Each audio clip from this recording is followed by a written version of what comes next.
밤에 듣는 조선 야담.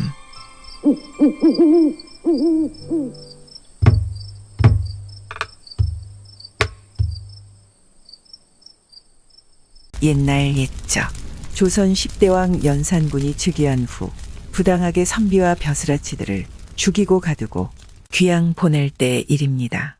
당시 이장곤이라는 홍문관 교리가 있었는데 갑자사화에 연루되어 거제로 귀양을 갔으나 도주하여 함흥 땅에 이르렀습니다. 혹여 자신을 추적하는 병사들에게 잡힐까 이장곤은 거제에서 함흥까지 쉴 틈 없이 달려왔습니다.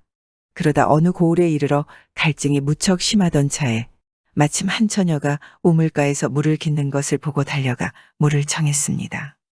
그런데 처녀는 바가지에 물을 가득 떠서는 그대로 주지 않고 옆에 늘어져 있는 버들잎을 한 개 따서 띄워주는 게 아니겠습니까?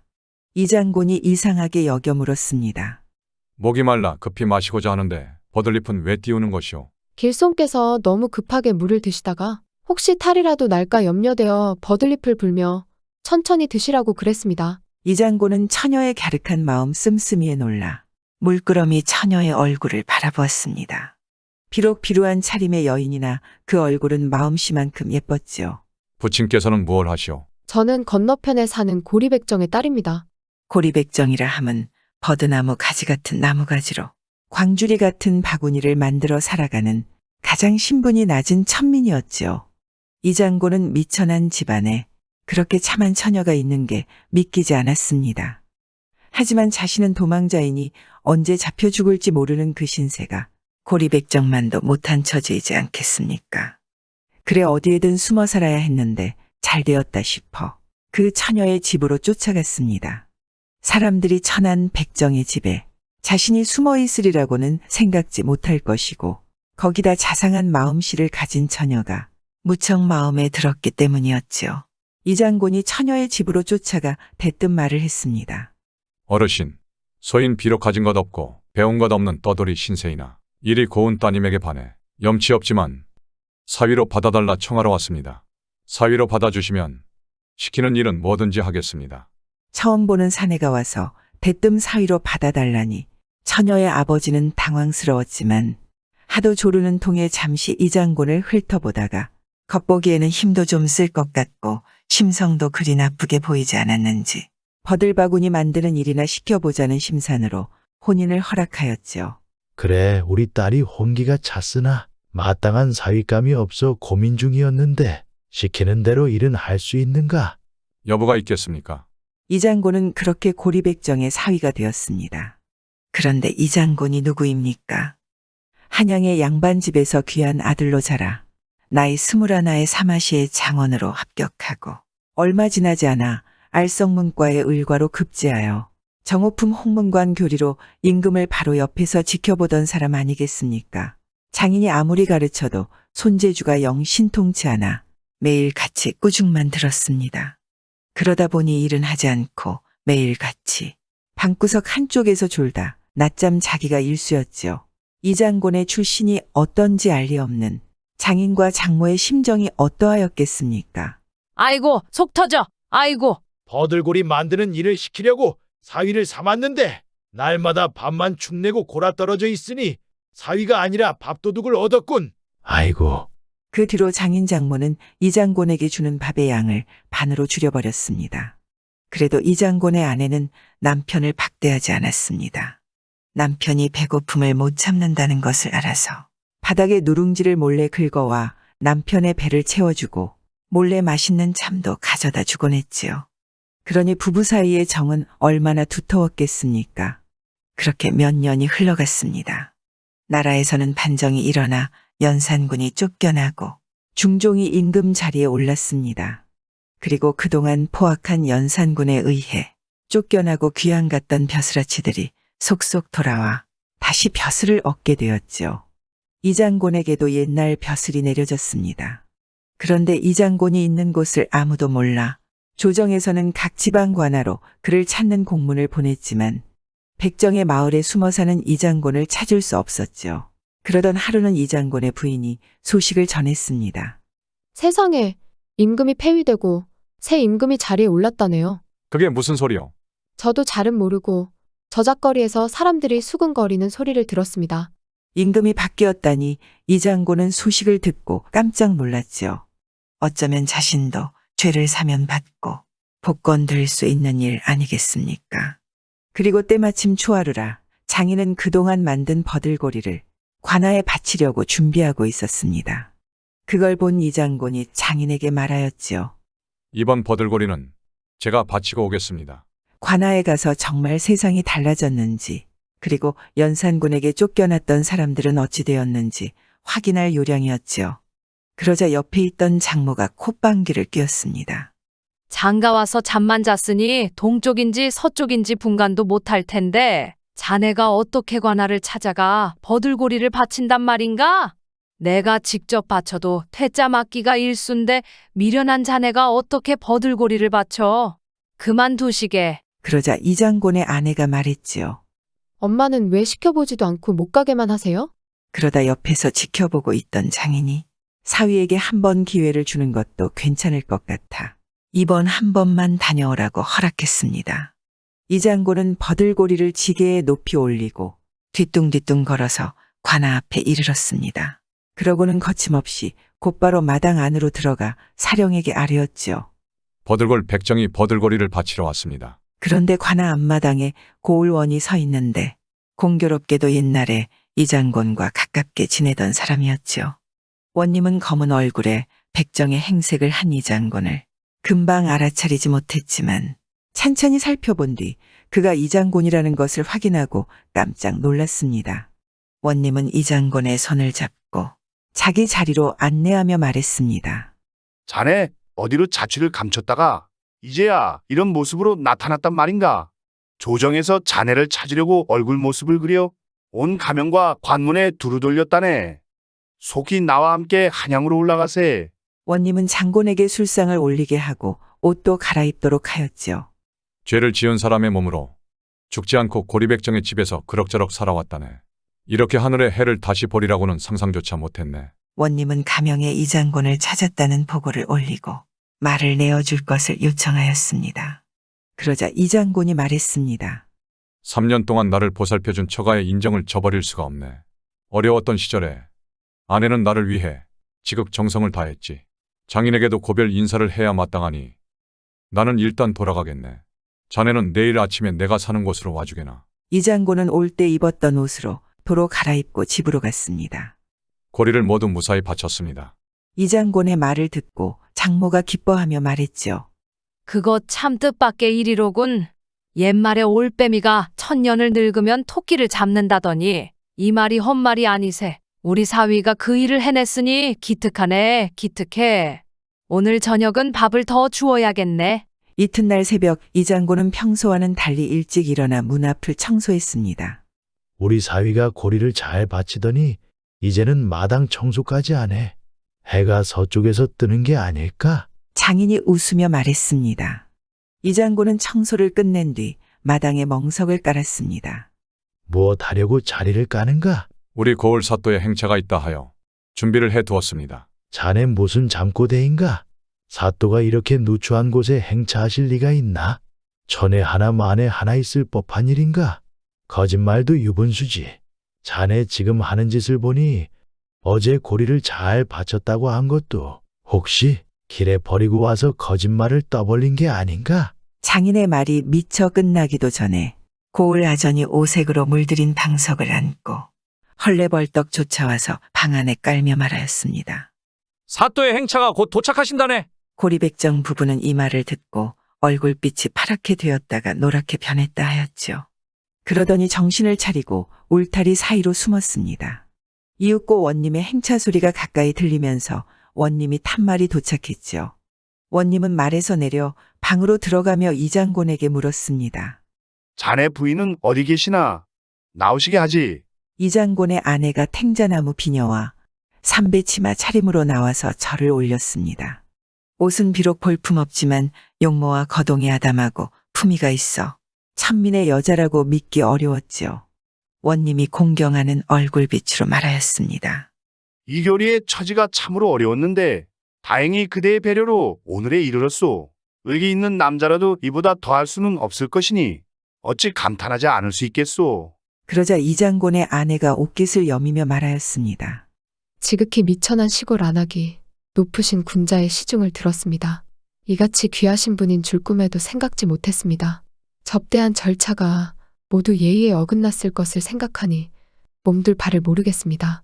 제가 지은 죄가 크나큰데 어찌 감히 사또의 칭찬을 들을 수 있겠사옵니까? 원님은 고리백정 부부를 불러오게 하여 술을 내리며 그간의 노고를 위로했습니다. 얼마 있지 않아 가까운 읍의 수령들도 줄을 이어와서 보고 관찰사 또한 사람을 보내어 치하했습니다. 고리백정의 집문 밖은 사람과 말로 왁자지껄하였고 구경꾼들이 담을 친 것처럼 늘어서서 구경하였지요. 이 장군이 원님에게 말하였습니다. 저 사람이 비록 신분은 천하지만 내가 이미 저 사람과 혼례를 올렸으니 틀림없는 나의 배필이네. 또 몇 해 동안 성의를 다하여 나를 보살펴 주었으니 내가 귀하게 되었다 하여 버려서는 안 되네. 가마를 하나 빌려주면 함께 올라가겠네. 원님이 곧장 가마를 마련하고 행장을 꾸려 보내주었습니다. 이 장군이 대궐로 들어가 임금의 은혜에 감사를 드리자 임금은 가까이 오게 하여 그가 떠돌아다닐 때의 일을 소상하게 물었습니다. 이에 이 장군은 고리백정 집에서 있었던 일, 그의 천민 아내가 지극정성을 베풀어준 일을 자세히 이야기해 드렸죠. 이야기를 다 듣고 나서 임금은 몇 번이고 감탄하며 말하였습니다. 그대의 아내를 미천한 첩으로 대우해서는 안 될 것이로다. 특별히 신분을 올려줄 테니 정실부인으로 삼도록 하라. 그 뒤로 이 장군은 중종의 신임을 받아 여진족 침입을 격퇴하는 공을 세워 이후 대사원 이조판서 좌찬성을 지내기도 했으며 아내와 금실 좋게 살면서 아들, 딸을 많이 두었다 합니다. 어쩌면 힘들 때 나를 믿어주고 돌봐주던 사람이 가장 큰 은인 아니겠습니까? 그게 자신의 배우자이건 친구이건 형제이건 간의 말입니다. 그리고 사람이 살면서 어찌 누군가의 도움 한 번 안 받겠습니까? 힘들 때 나를 도와준 사람들이 했던 것처럼 나도 누군가에게 아주 작은 힘이라도 보태는 게 사람 사는 모습 아닐까요?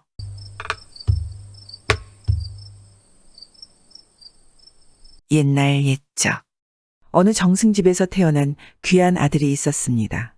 아이는 자라면서 글 공부에 뛰어난 재주를 보였고 그 외모도 훤칠하니 집안의 기대를 한 몸에 받고 자랐지요. 그런데 그렇게 귀하게만 자라서 그런지 집안의 하인들이며 머슴들에게 가혹하게 굴고 남봉질도 모자라 부녀자들을 희롱하니 점점 그 평판이 나빠지기 시작하였습니다. 이윽고 아들에 대한 소문은 정승에게도 들어갔지요. 정승은 아들의 잘못된 행실을 평소 눈치채고 있었지만 더 이상 안 되겠다 싶어 글 공부에 전념하라며 강원도의 한 절로 아들을 보냈습니다. 하지만 재버릇해 못 준다고 하지 않습니까? 아버지의 명령에 못 이겨 억지로 절에 나가 글을 읽고 있었는데 불공들이고 돌아가는 유부녀들을 몰래 겁탈한 것이 한두 번이 아니었습니다. 그렇게 절에서 3년의 시간이 흘러 집으로 돌아가던 그는 점쟁이의 집 앞을 지나다 과거에 급제할 수 있는지 점이나 한번 쳐보기로 했습니다. 정승의 아들은 이미 줄 서 있는 사람들 틈을 비집고 들어가 은전 5잎을 점쟁이의 손에 쥐어주며 갈 길이 바쁘니 자기 전부터 먼저 봐달라고 했습니다. 허허, 내 평생 점을 쳤지만 이런 점괘는 처음 보았소이다. 도대체 점괘가 어떻게 나왔길래 그러시오? 청룡사나 겨울침에 배년봉반 워무심이라. 그게 도대체 무슨 뜻이오? 글쎄올시다. 나도 수천 번 넘게 점을 쳤으나 이런 점은 처음이올시다. 그것도 풀지 못하는 주제에 무슨 점을 쳐? 정승의 아들은 꽥 소리를 지르며 발길로 점쟁이를 걷어차고는 내놓았던 은전을 도로 빼앗아쥐고 훌쩍 가버렸습니다.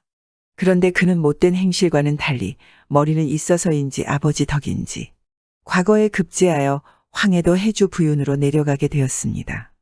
가마에 점잖게 올라앉아 거드름을 피우며 길을 가던 그는 갈림길에 이르게 되었습니다. 이때 한쪽에서 신랑이 탄 말이 달려오더니 갈 길이 급했던지 부윤의 가마가 지나갈 길을 앞질러 갔죠. 하잘것없는 신랑 가마가 의원님의 행차를 가로 건너 가다니. 저런 예의범절도 모르는 방자한 놈을 봤나? 괘씸한 생각이 든 부윤은 화가 치밀자 찬설이 같은 명을 내렸습니다. 여봐라, 저놈을 붙잡아서는 말꼬리에 매달아 달리도록 해라. 이방과 나졸들이 달려들어 신랑의 두 손목을 결박쥐어 말꼬리에 달아맸습니다. 천천히 걸어도 말에 뒷발에 채워 죽을 지경인데 게다가 말꼬리에 매달아 채찍질을 해대니 아니나 다를까 신랑은 얼마 가지 않아 그만 죽고 말았습니다. 이런 천인공노할 일이 세상에 또 있을까요? 친정에서 신랑이 오기만을 손꼽아 기다리던 신부는 첫날 밤은 고사하고 신랑의 얼굴도 보지 못한 채 청산과부가 되고 말았죠. 생각할수록 기가 막히고 원통했습니다. 신부는 땅을 치며 통곡하고 새 하늘을 우러러 하소연을 해보아도 미어지는 가슴을 달랠 길이 없었죠. 그러다 문득 신부는 밖에 놓인 꽃가마를 보고는 무슨 생각이 들었는지 입을 앙감을 뜯어 자기 가마에 씌우고는 소복 단장하고 가마에 올라앉아 신랑의 집으로 떠났습니다. 잔칫날 난데없는 장례를 지낸 신부는 시아버지를 찾았죠. 아버님, 참을 수가 없습니다. 남편의 원수를 꼭 갚고야 말겠사옵니다. 그러니 남편이 생전에 입던 옷 한 벌만 내어주십시오. 혼인 첫날에 소복을 입은 며느리가 찾아와서는 피에 맺힌 아들의 원수까지 갚겠다니 시부모는 신랑의 옷 한 벌을 내주었습니다. 그리고 원수는 다름 아닌 해주부사라고 일러주며 부디 조심하라고 신신당부했지요. 그날로 신부는 신랑의 옷을 입고 해주로 떠났습니다. 해주로 간 신부는 가슴에 칼을 숨기고 원수를 만나려 시도했지만 원수를 갚을 만한 기회가 좀처럼 생기지 않았죠. 읍내의 아전들도 원님 만나기가 하늘의 별 따기이니 타지방에서 온 시골 총각이야 더 말해 무엇하겠습니까? 신부는 고민 끝에 남장을 벗고 기생이 되어야겠다는 생각을 했습니다. 워낙 여색을 밝히는 위인이니 다른 기생보다 출중하게 꾸미면 그를 만날 기회가 쉽게 올 것이고 그리고 잘만 하면 원수와 단둘이 침소에 들 수도 있을 것이라고 생각했지요. 신부는 집으로 돌아가 돈을 준비해 서울로 올라가 퇴기 기생과 명창 기생들을 찾아다니며 가무를 배웠습니다. 그런 후에 머슴 하나를 얻고 해주로 내려가서 집을 마련해 개월집이라는 문패를 내걸었습니다. 그러자 해주의 온갖 한량들과 건달들이 밀려들어 개월은 해주 바닥에 둘도 없는 미인이여 노래 잘 부르고 춤 잘 추는 기생이라는 소문이 쫙 퍼졌고 심지어 남자로 태어나서 개월에 술잔 한 번 못 받아보면 대장부가 아니라는 말까지 떠돌았습니다. 그쯤 되자 한다 하는 양반 나리들도 개월이를 한번 보기 위해 기생집을 찾았습니다.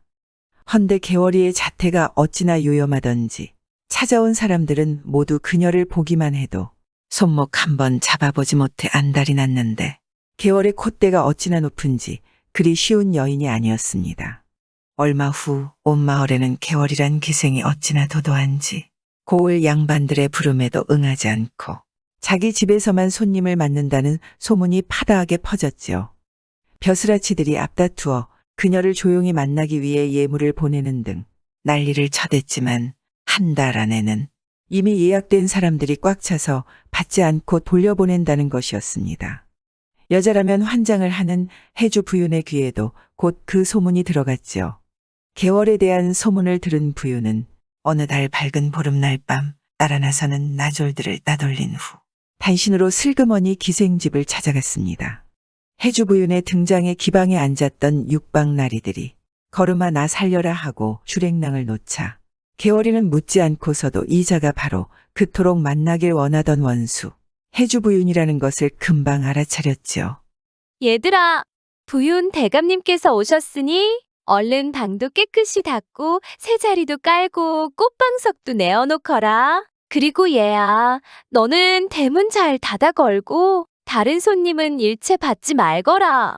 해주 부윤은 기생이 자기의 왕래에 환대하며 부산을 피우자 은근히 기뻤습니다. 해주 부윤이 방에 앉자마자 개월이는 어느새 곱게 새 단장을 하고 방으로 들어왔습니다. 얼굴은 양귀비가 살아 돌아온 듯 아름답고 몸에서 나는 향취는 정신을 아득하게 만드니 해주 부윤은 그 아름다운 자태에 숨이 멎을 듯 하였지요. 부윤 대감께서 누추한 저희 집을 이렇게 몸소 찾아주시니 황송하기 그지없나이다. 첫날 밤 각시처럼 사뿐사뿐 걸어 들어와 고개 숙이고 무릎을 꿇고 앉아 예를 다하는 모습이 어찌나 황홀한지 입을 해벌리고 다물지 못하는 부윤은 역시 소문과 다름이 없구나 하는 생각에 대답도 못하고 있다가 얼른 정신을 차려 자세를 가다듬고 말했습니다. 그대 재주가 하도 뛰어나다 하기에 얼마나 대단한지 내 한번 보려고 왔노라. 술잔이 오가고 노래와 시조로 간을 녹이니 해주부유는 술에 취하고 분위기에 취해 정신을 놓고 있었습니다. 좋구나. 좋아. 내가 내 품에 안기려고 그동안 다른 놈들은 거들떠보지도 않았구나. 내일 중으로 내 너를 기생이 아닌 내 아내로 맞을 테다. 아이고, 요 귀여운 것. 해주부윤이 능글맞게 웃으며 개월이를 잡아 끌어안으려 하자 개월이가 말했습니다.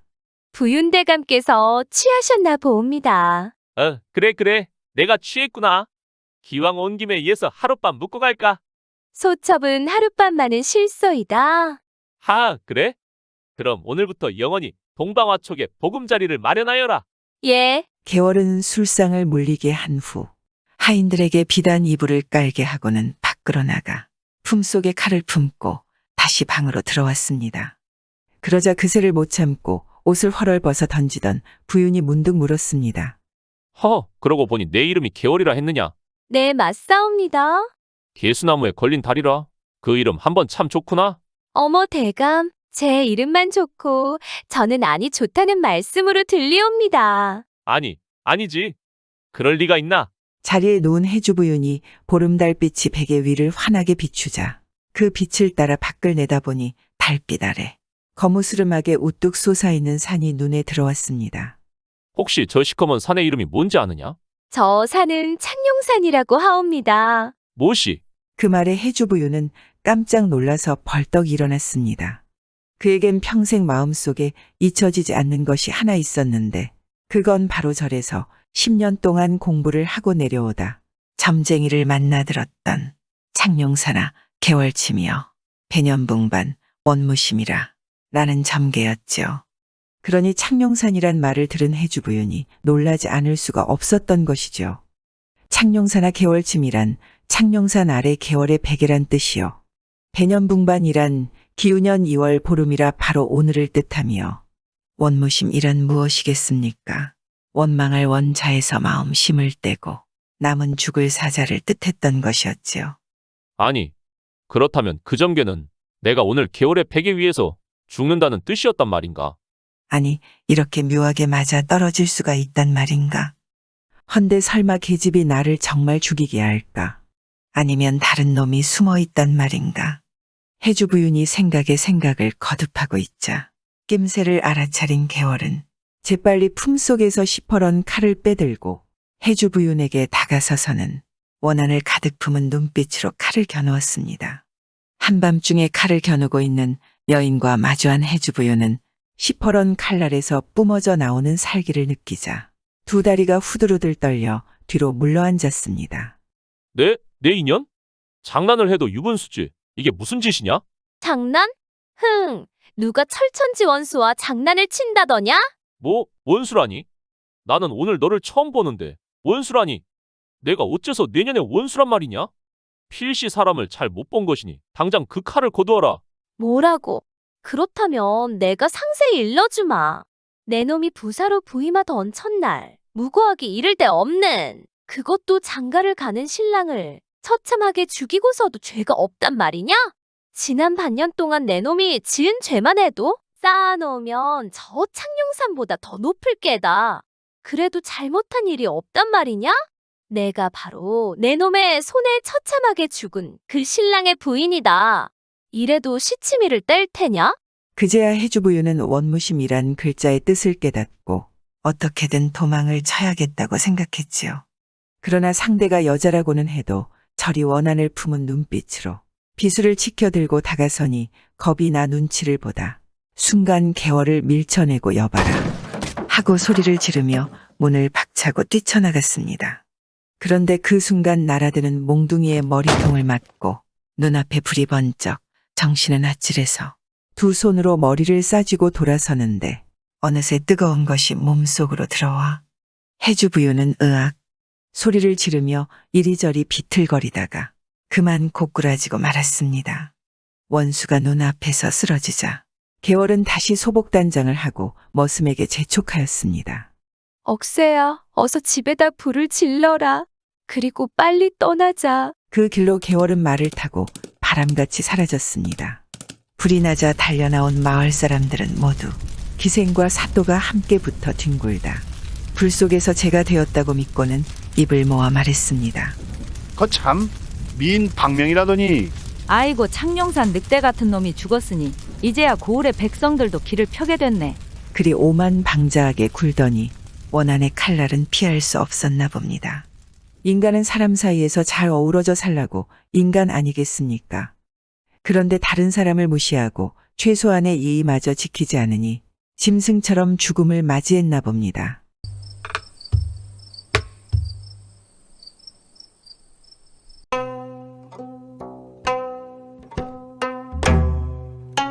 옛날 옛적 조선시대 숙종 임금이 왕위에 오른 지 얼마 되지 않았을 때의 일입니다. 나라는 임금이 바르고 어진 마음으로 백성을 잘 다스려 태평하고 하늘도 도와 때 맞추어 비가 알맞게 내리고 바람이 순하게 부니 해마다 풍년이었지요. 이때 한양 다락골에 한 사람이 살았는데 성은 이가요 이름은 춘풍이었지요. 춘풍의 집안은 장안에서도 손꼽히는 부자인데 자식이라고는 덜렁 춘풍 하나뿐이니 얼마나 금지옥렵으로 길렀겠습니까? 춘풍의 추는 봄춘자로 이름처럼 생김새 또한 봄처럼 화사하고 뽀얀 피부에 키까지 훤칠하니 겉으로 보기에는 이런 호남이 또 없었지요. 그런데 이름의 풍자가 바람풍자이니 그 이름 탓인가 소년 시절부터 방탕하여 술 마시고 노름하고 기생집 드나드느라 부모 재산을 물쓰듯 써대는 게 일이었습니다.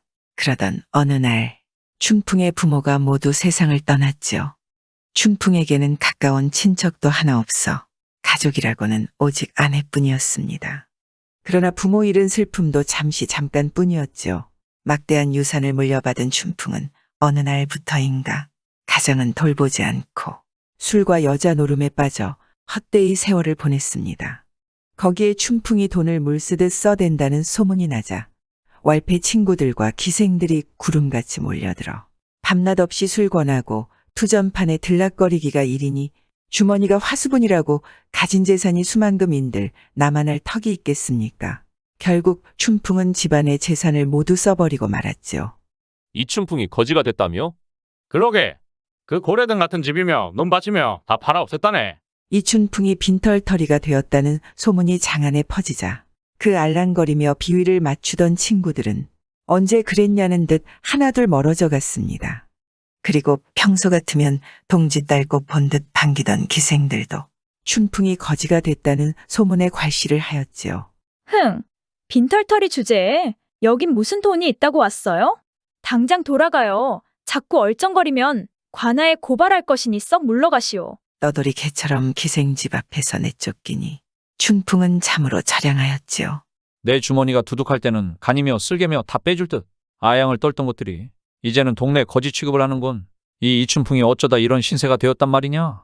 어깨를 축 늘어뜨린 춘풍이 집으로 돌아와 한숨을 푹푹 내쉬며 아내에게 말했습니다. 옛말 그런 것 하나 없소. 집이 가난하면 어진 아내가 생각난다는 말이오.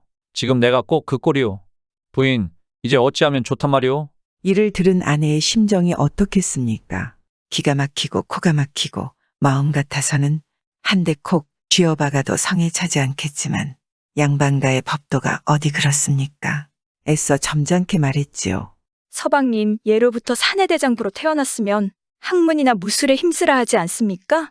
그러고 나서 과거에 합격한 후 입신양명하는 것이 떳떳한 일이라 하였습니다. 그리하지 못하면 농사에 힘써 처자식 굶기지 말고 집안 살림 잘 돌보고 부부간에 화목하게 지내라 했지요. 그런데 서방님은 그동안 어찌 사셨나요?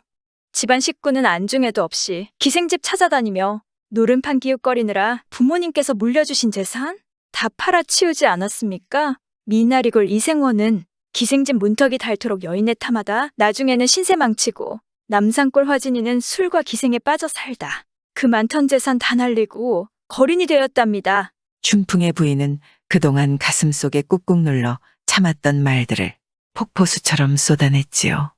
잠자코 듣고만 있던 춘풍도 처음에는 고분고분 듣고 있다. 도저히 참고 들을 수 없는지 막말을 내뱉었습니다. 지금 말 다 했는가? 그럼 내 말도 한번 들어보게. 저 옛날 이태백은 술 잘 마시기로 소문이 자자했는데 한림학사 높은 벼슬까지 하지 않았는가?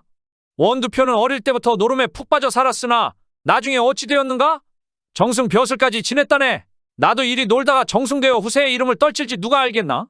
춘풍은 아내 말은 듣지 않고 이처럼 실없는 소리를 해대며 집안에 값나가는 물건은 모조리 내다 팔더니 급기야 곡식까지 퍼내가 곡간마저 텅텅 비었습니다. 그래 더 이상 내다 팔 만한 물건이 없자 자연히 방구석에서 빈둥빈둥 놀았습니다. 부인 밥 주오. 밥 달라는 말에 춘풍의 부인이 밥을 차려내왔는데 밥상 위에는 밥 한 그릇에 간장 한 종지, 나물 반찬 한 가지만 달랑 놓여 있었습니다. 아니, 이걸 밥상이라고 차려온 거요? 서방님이 기생집 노름판 쫓아다니며 있는 살림 없는 살림 다 내다 팔지 않았습니까?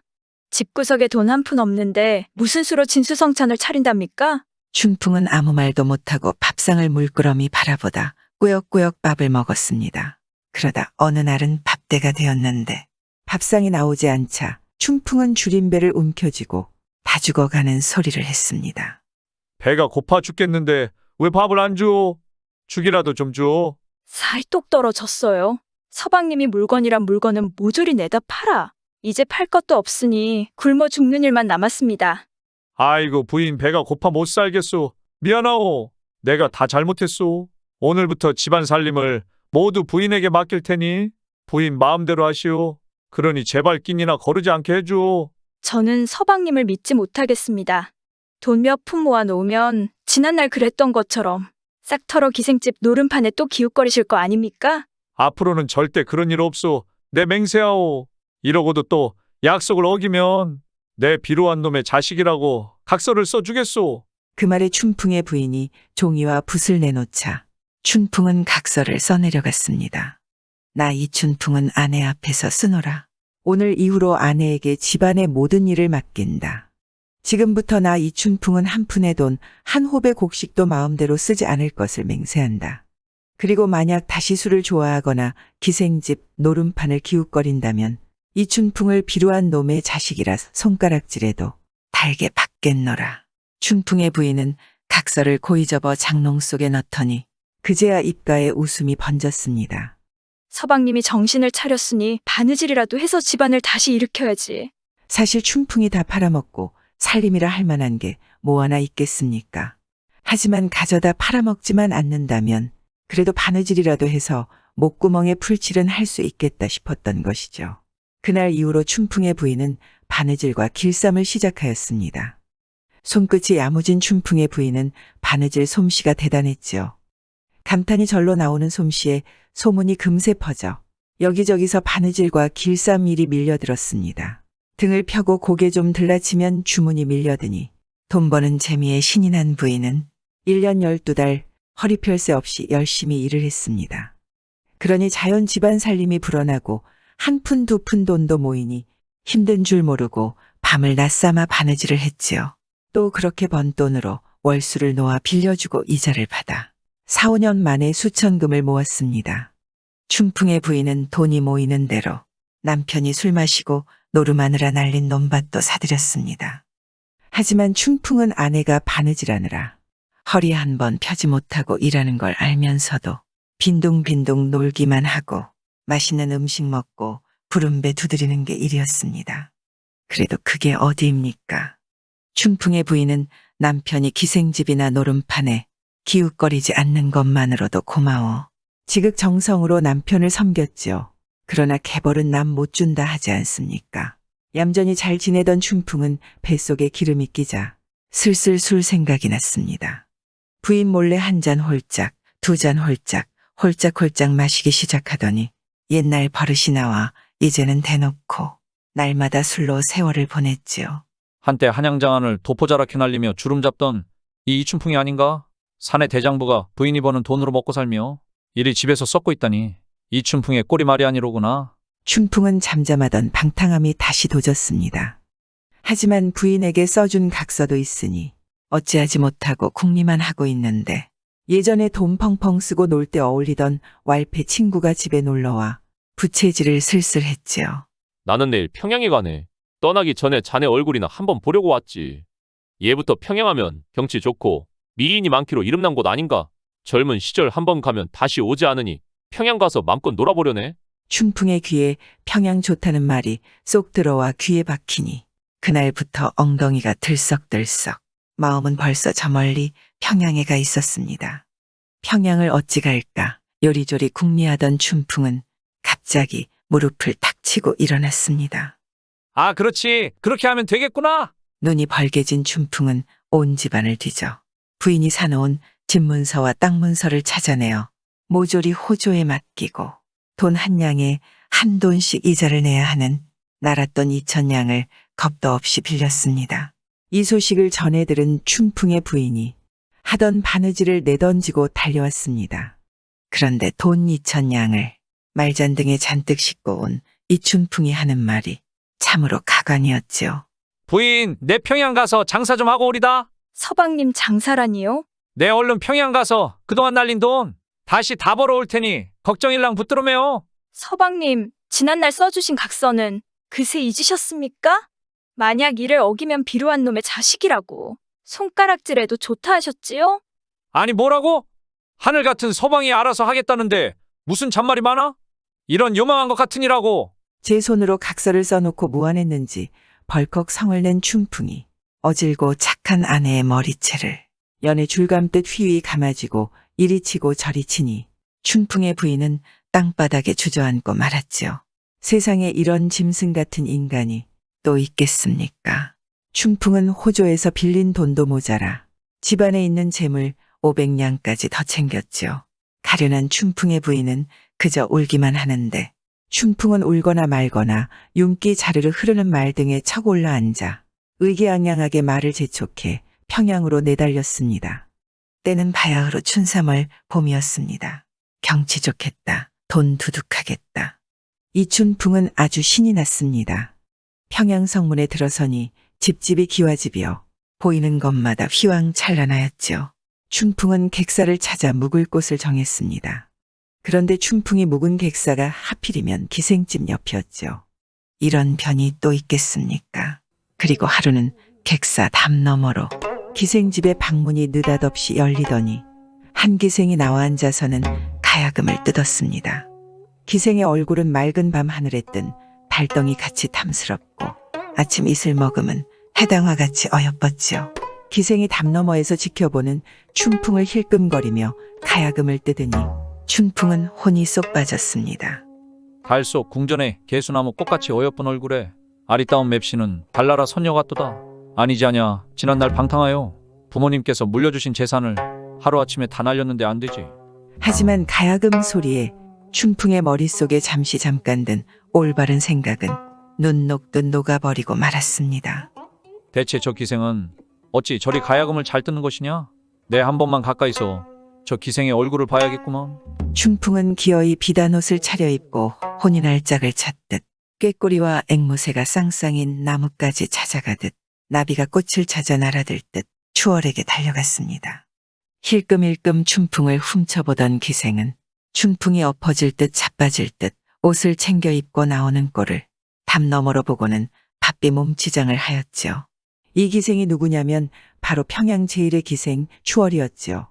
꽃 같은 나이의 자태는 양귀비와 서시 뺨치게 곱고 춤이면 춤 노래면 노래 또한 빠지지 않으니 조선 팔도 한량들이 추월이 한번 보겠다고 줄을 섰습니다. 춘풍이 허둥거리며 기생집 대문을 밀고 쑥 들어오자 추월은 문틈으로 내다보다 때맞춰 뜰 아래로 내려서서는 춘풍을 향해 생긋 웃음을 날렸지요. 어서 오시어요. 추월이라 하옵니다. 춘풍은 추월의 곁에 구름 위를 걷는 듯 정신이 몽롱하고 온몸의 뼈가 살살 녹아내리는 듯 하였습니다. 안으로 드시지요. 추월의 자태에 넋을 놓고 바라보던 춘풍이 가까스로 정신을 차리고 점잔을 부리며 입을 열었습니다. 나는 한양에서 온 이춘풍이라고 하네. 낯선 평양에서 혼자 지내려니 쓸쓸하던 차에 마침 자네의 가야금 소리가 황홀하여 가까이서 들으러 왔다네. 멀고 먼 여행길에 평안히 오셨나요? 평양에 오셨는데 어찌 그리 더디게 오셨어요? 가야금 소리 좀 들려주려나? 가야금뿐인가요? 향기로운 술도 대접하겠나이다. 추월이 일사천리로 술과 안주를 올리는데 음식이며 그릇이며 최고급의 초호화판이었죠. 잔 올리겠나이다. 춘풍은 해벌쭉 벌어진 입으로 술을 넙죽넙죽 받아 마셨습니다. 어디 곤죽 하나 들어보세. 나리께서 원하신다면 불러드려야지요. 노래를 부르는 추월의 목소리가 옥쟁반의 굿을 굴러가는 듯하니 평양 제일 가는 기생다웠습니다. 옳거니? 좋구나. 이날부터 춘풍은 추월의 치마폭에서 헤어나지 못하고 밤낮 없이 맑은 술과 흥겨운 노래로 세월을 보냈지요. 좋은 비단이 중국서 들어왔대요. 초록저고리감 사줘. 그래, 사주마. 봉황 색인 금비녀도 사주고 놀이개도 사줘. 금비녀 놀이개뿐이겠느냐? 내 갖고 싶은 거 다 사주마.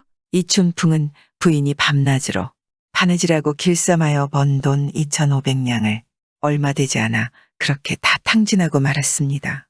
하루는 추월이 또 뭘 사달라고 졸랐지요. 돈 없다. 지금 뭐라 하셨어? 나 이제 돈 없다 했다. 뭐 돈이 없어? 돈 없으면 나가야지. 왜 거기 앉았누? 추워라. 지금 나가라고 했느냐? 왜 노자가 없어서 그래? 그럼 내 보태주지. 추월이 돈 몇 푼을 내놓으며 내쫓으려 하자 기가 막힌 춘풍이 눈만 숨벅거렸지요. 추워라. 나가라니 어디로 나가란 말이냐? 내가 갈 데가 어디 있다고. 평양 제일 가는 기생 추월이 빈털털이 남정네와 어울릴 줄 알았어? 당장 나가라는데 왜 그러고 있는 게야? 추워라. 우리 둘이 원한 금침에 다정하게 누워 대동강 물이 마르고 닳도록 이별 없이 살자 약조하지 않았느냐? 그 약조가 거짓이었단 말이냐? 이 양반아, 믿을 걸 믿어야지. 돈 없으면 기생집에서 나가야지. 뭔 말이 그리 많아. 아니 추워라. 그동안 내가 너 사달라는 거 다 사주지 않았느냐? 이건 또 무슨 귀신 씻나라 까먹는 소리야? 한 해 동안 먹여주고 재워준 게 누군데? 꼴도 보기 싫으니 어서 당장 나가. 어서. 추월이 신경질을 있는 대로 부리며 거울이며 담배 떼며 손에 잡히는 대로 내던졌습니다. 혹시 노잣돈이 부족해서 그러는 겐가? 더 줄 테니 썩 물러가거라. 추월이 돈 몇 푼을 던지고 쌩안이 방으로 들어갔습니다. 춘풍은 그제야 추월의 본심을 알아차렸지요. 땅이 꺼져라 한숨을 내쉬어보지만 이미 다 써버린 돈을 어쩌겠습니까? 말리는 아내를 북업해듯 두드려 패고 큰소리 땅땅 치며 올라온 평양이지요. 게다가 호조에서 빌린 돈을 1년째 한 푼도 갚지 못했으니 빈손으로 가면 분명 의금부에 끌려가 곤장을 맞다 죽을 것이 뻔했습니다. 장차 어찌하면 좋단 말인가? 대동강 깊은 물에 퐁당 빠져 죽을까? 아니야. 물이 찰 텐데 어찌 빠지노? 그건 못하겠다. 거지가 되어 여기저기 떠돌며 빌어먹으면 굶어 죽지는 않겠지? 아니야. 그러면 어른 아이 할 것 없이 돌 던지고 침 뱉으며 깔볼 텐데 그도 못할 노릇이야.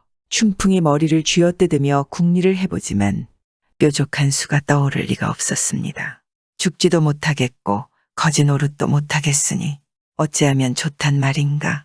뜰 아래서 한참을 서성이던 춘풍은 추월이 나오자 애걸복걸 매달리기 시작했지요. 추워라 어찌 그리 매정하냐? 조선은 인정의 나라라 하지 않더냐? 같이 지낸 예정을 생각해서 날 좀 살려주려무나. 이제 곧 겨울이 다가오지 않느냐? 갈 데도 없는데 얼어 죽기라도 하면 어쩌냐?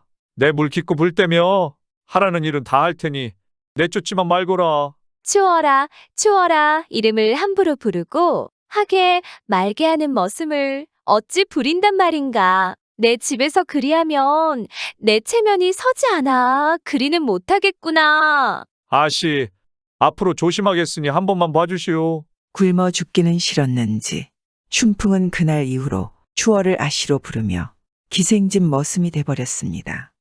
그날 이후로 춘풍은 꼭두새벽같이 일어나 물 깃고 불 피우며 온갖 허드렛 일을 도맡아 하였습니다. 밤에는 머슴들 자는데 꼽살이 끼어 새우잠 자고 밥 먹을 때는 상도 없이 뜰 한 구석에 웅크리고 앉아 먹었습니다. 춘풍은 깨진 사발에 누른 밥을 식은 국에 말아 숟가락도 없이 되는 대로 먹으려니 서러워 목이 메었지요. 사실 배고프고 몸이 고단한 것보다 춘풍을 더 괴롭게 하는 건 한량들이 추월과 마주 앉아 밤낮으로 맑은 술에 흥겨운 노래 불러가며 노는 꼴을 바라보는 것이었지요. 나도 옛날에 저리 흥청거리며 놀았는데 지금은 거짓골이 따로 없구나. 한편 한양 다락골에서는 춘풍의 부인이 밤낮으로 정화수를 떠놓고 빌었습니다. 비나이다 비나이다 천지시명께 비나이다. 평양간 우리 서방님. 멀고 먼 장사길에 아무 사고 없이 무탈하게 돌아오게 해주십시오. 그러던 하루는 동네 부인들이 바느질감을 가져와 맡겨놓고 나가면서 머리를 맞대고 속닥이는 것을 들었지요. 그 소문 들었어요? 이댁 이춘풍날이 소문 말이오. 무슨 소문이요? 이댁 양반이 장사를 한답시고 나랏돈을 빌려 평양으로 가서는 평양 기생한테 폭 빠져 가져간 돈 수천 냥을 다 날렸다지 뭐예요. 애구머니나 이를 어째. 그뿐만이 아니래요. 집에 올 노자가 없어 오도 가도 못하는 신세가 되어서는 기생집에서 머슴을 살고 있대요. 그게 정말이에요? 춘풍의 부인은 이 소리를 듣고 가슴을 두드리며 대성통곡을 하였습니다. 그렇게 한참을 목 놓아 울다 보니 서러움은 가라앉았는데 가슴 속에서 화가 치밀어 올랐지요. 아니지 아니야. 죽을 때 죽더라도 원수는 갚고 죽어야지. 당장 평양으로 달려가. 추월의 머리채를 두 손으로 감아쥐고 가닥가닥 모조리 뜯어버리리라. 그러고 나서 죽으리라. 에고 이내 팔자야. 어질고 착한 이춘풍의 부인이 얼마나 속이 상했으면 이리 악독한 마음을 품었겠습니까?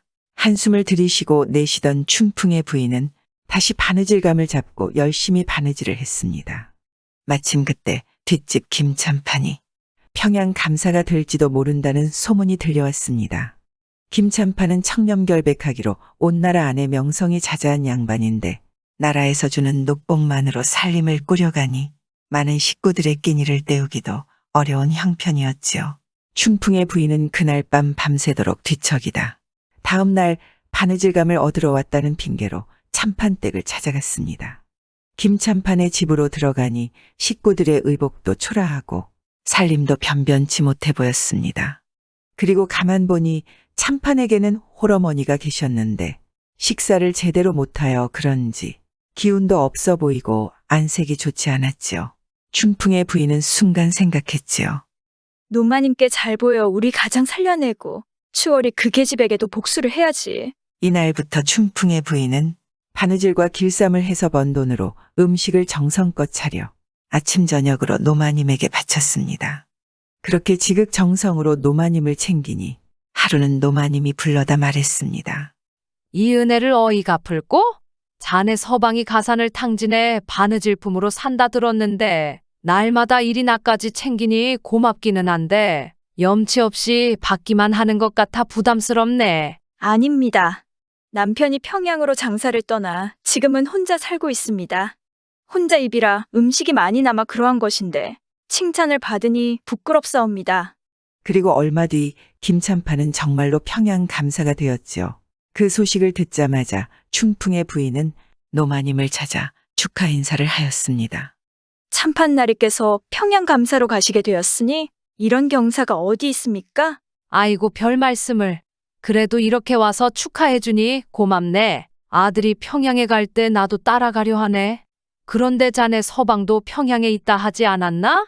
이번 기회에 자네도 함께 가세. 가서 서방도 찾고 평양 구경도 하면 좋지 않은가? 저는 말고 제 오라버니를 비장으로 데려가 주시옵소서. 비장은 감사의 뒤를 따라다니며 이를 돕는 무관 벼슬이었지요. 춘풍의 부인이 부탁을 하자 노마님은 흔쾌히 수락하였습니다. 그래 자네 은혜를 어찌 갚을까 하였는데 잘 되었네 그려. 내 아들에게 자네 뜻을 전함세. 걱정 말고 가서 기다리게. 춘풍의 부인이 돌아가자 노마님은 평양 감사가 된 아들을 불러 말하였습니다. 앞집 부인에게 오라비가 하나 있다는구나. 이번에 내가 평양 감사로 부임할 적에 비장 자리 하나 줄 수 없겠냐고 청하는데 혹시 그리해 줄 수 있겠느냐? 그 부인이 그동안 어머님께 바친 정성을 생각하면 그보다 더한 정도 들어줄 수 있지 않겠습니까? 비장이야 제 마음대로 임명하는 것이고 또 마침 회계비장 자리 하나가 비었으니 그리하도록 하겠습니다. 노마님은 이 소식을 득달같이 춘풍의 부인에게 전했습니다. 춘풍의 부인은 그 소식을 듣고 너무 좋아하였지요. 하지만 없는 오라비를 어찌 보낸단 말입니까? 춘풍의 부인은 기쁜 소식을 듣자마자 치마 저고리를 얼른 벗어놓고 남자 옷을 펼쳐들었지요. 그렇습니다. 춘풍의 부인은 남장을 하고 평안 감사의 비장으로 직접 가려 한 것이죠. 그날 저녁 춘풍의 부인은 남장을 하고 노마님을 찾았습니다. 마님 춘풍의 처이옵니다. 오, 자네 왔는가? 어서 들어오시게. 그런데 이게 웬일인가요? 노마님은 남장을 한 춘풍의 절을 보고 깜짝 놀라 물었죠. 에구머니, 자네는 누군가? 노마님이 그래 가만히 보니 춘풍의 처가 남장을 한 것이었지요. 아니, 이 밤중에 어인일로 남장을 하고 찾아왔는가? 춘풍의 부인은 그때부터 가만히 자신의 이야기를 노마님께 아뢰었죠. 춘풍이 수만금 재산을 기생집과 노름판에 기웃거리며 날린 일과 또 부인이 바늘질품으로 번 돈과 호조에서 빌린 돈을 들고 평양으로 가 기생 추월이에게 홀려 다 털어먹고 지금은 추월의 집에서 거짓골로 머슴살이를 한다는 이야기까지 모두 털어놓았습니다. 에이구, 자네 마음고생이 심하겠구먼. 그런데 웬 남장을 하고? 아무래도 여자의 몸으로는 지아비의 돈을 모조리 후려낸 추월이를 혼내줄 길이 없지 않겠습니까? 그래 비장이 되어 추월이 죄를 조목조목 따져 나랏돈 받아내고 서방도 집으로 데려올까 합니다. 춘풍의 부인 말을 다 들은 노마님이 무릎을 치며 웃었습니다. 훌륭한 꾀를 내었구나. 내 원대로 하여라. 이때 노마님께 무난 인사를 여쭈러 온 감사가 남장을 한 춘풍의 부인을 보고는 대뜸 호령하였죠. 내 놈은 웬 놈이냐? 아니다, 이 사람은 앞집 이춘풍의 지엄이다. 노마님이 웃으며 감사에게 전후 사정을 이야기하니 감사 역시 깜짝 놀라 한참을 바라보았죠. 허, 참으로 감쪽 같구나. 내 지아비가 보아도 깜박 속겠다. 그럼 내가 김가인이 내 이름을 김양부라 하자. 이번 기회에 지아비의 못된 버릇을 고쳐보거라. 그렇게 춘풍의 부인은 평안감사의 비장으로 평양으로 향하게 되었습니다. 평양에 도착한 춘풍의 부인, 아니 비장 김양부는 평양 관아의 재산 관리를 도맡아 이를 똑 부러지게 하니 주위 사람 모두가 칭찬하고 평안감사 또한 회계 비장을 믿고 중요한 일들을 맡겼지요. 그리고 그 와중에도 비장 김양부는 그동안 춘풍과 추월 사이에서 있었던 일을 자세하게 조사한 뒤 관아에 사령을 시켜 춘풍을 잡아들였습니다. 관아로 끌려온 춘풍은 남자 복장을 하고 있는 자신의 부인을 알아보지 못했죠. 비장 김양부는 사령들을 시켜 춘풍을 형틀에 메어놓고 호통을 쳤습니다. 내가 한양서 온 이 춘풍이냐? 관아에 돈을 빌려 몇 년이 지나도록 한 푼도 갚지 않은 내 죄를 알렸다. 여봐라. 저놈을 매우 쳐라. 이에 사령들이 매를 들어 10여 대를 때리자 춘풍의 다리에서 피가 흘러내렸습니다. 비장 김양부는 남편을 참아 더 치지 못하여 때리는 것을 멈추게 하고 춘풍에게 말했습니다. 춘풍아, 너는 그 돈을 어디에 다 썼느냐? 사실대로 말해라. 이에 춘풍이 대답했죠. 표평양에 와서 1년 동안 추월이하고 놀고 나니 한 푼도 남지 않았사옵니다. 나으리 살려만 주십시오. 비장 김양부는 남편 이춘풍의 말을 듣고 큰 목소리로 호령하였습니다.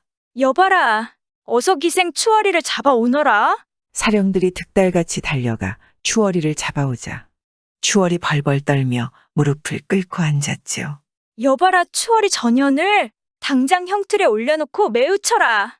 예이, 죄인을 매우 치랍신다. 사정을 봐주는 놈이 있으면 가만두지 않겠다. 아이고, 나 죽소. 아이고, 살려주시오. 내 죄를 내가 알렸다. 영문을 모르는 추월이 고개를 빳빳이 쳐들고 따졌습니다. 비장날이 도대체 왜 이러십니까? 제가 무슨 죄를 지었다고 잡아다 매까지 치시는 겁니까? 한양에서 온 이 춘풍을 홀려 호조 돈을 가로채고도 시치미를 떼느냐? 저는 술만 팔았지. 모르는 일이옵니다. 모르는 일이야? 여봐라 저것이 제 죄를 모르니 50대를 더 쳐라. 추월이 죽는 소리를 내지르며 눈물을 흘리나 매질은 계속되었지요. 48이요. 49이요. 50대를 고스란히 맞고 난 추월이 죽기 일보 직전이었습니다. 그리고도 비장이 더 따져 물으니 추월은 겁이 났지요. 아이고 이러다 죽겠구나. 그래 춘풍이 호조에서 빌린 돈 2,000냥에 이자까지 합쳐 5,000냥을 갚겠다는 각서를 쓰고야 형틀에서 내려왔습니다. 그리고 비장 김양부가 이춘풍에게 명령했습니다. 너는 추월이한테 돈을 돌려받거든 당장 한양으로 가거라. 한양에 가서 호조에서 빌린 돈부터 갚아야 한다. 알겠느냐?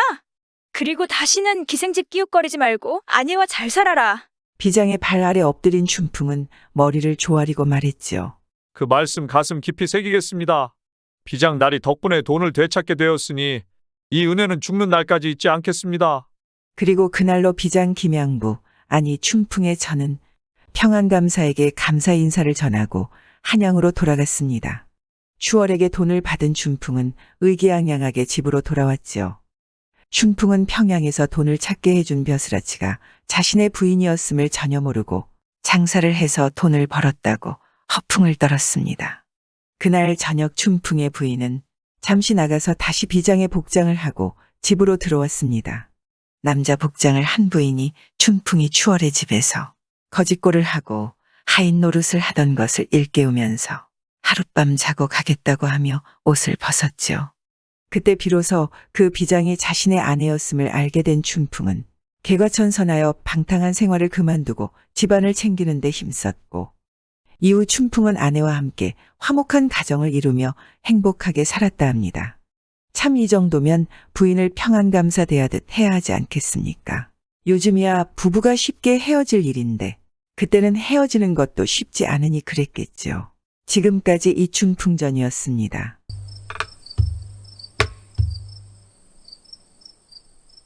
옛날 옛적 충청도 어느 고을에 일찍이 남편을 여의고 혼자 아들을 키우고 살던 과부가 있었습니다. 그리 형편도 좋지 못한 집안 살림에 남편까지 잃고 혼자 자식을 키우려니 그 삶이 얼마나 고되고 힘들었겠습니까? 그래도 삭품일이며 길쌈질이며 가리지 않고 뼈가 빠지도록 일을 해 하나밖에 없는 아들을 정성껏 키웠지요. 아들의 이름은 덕구였습니다.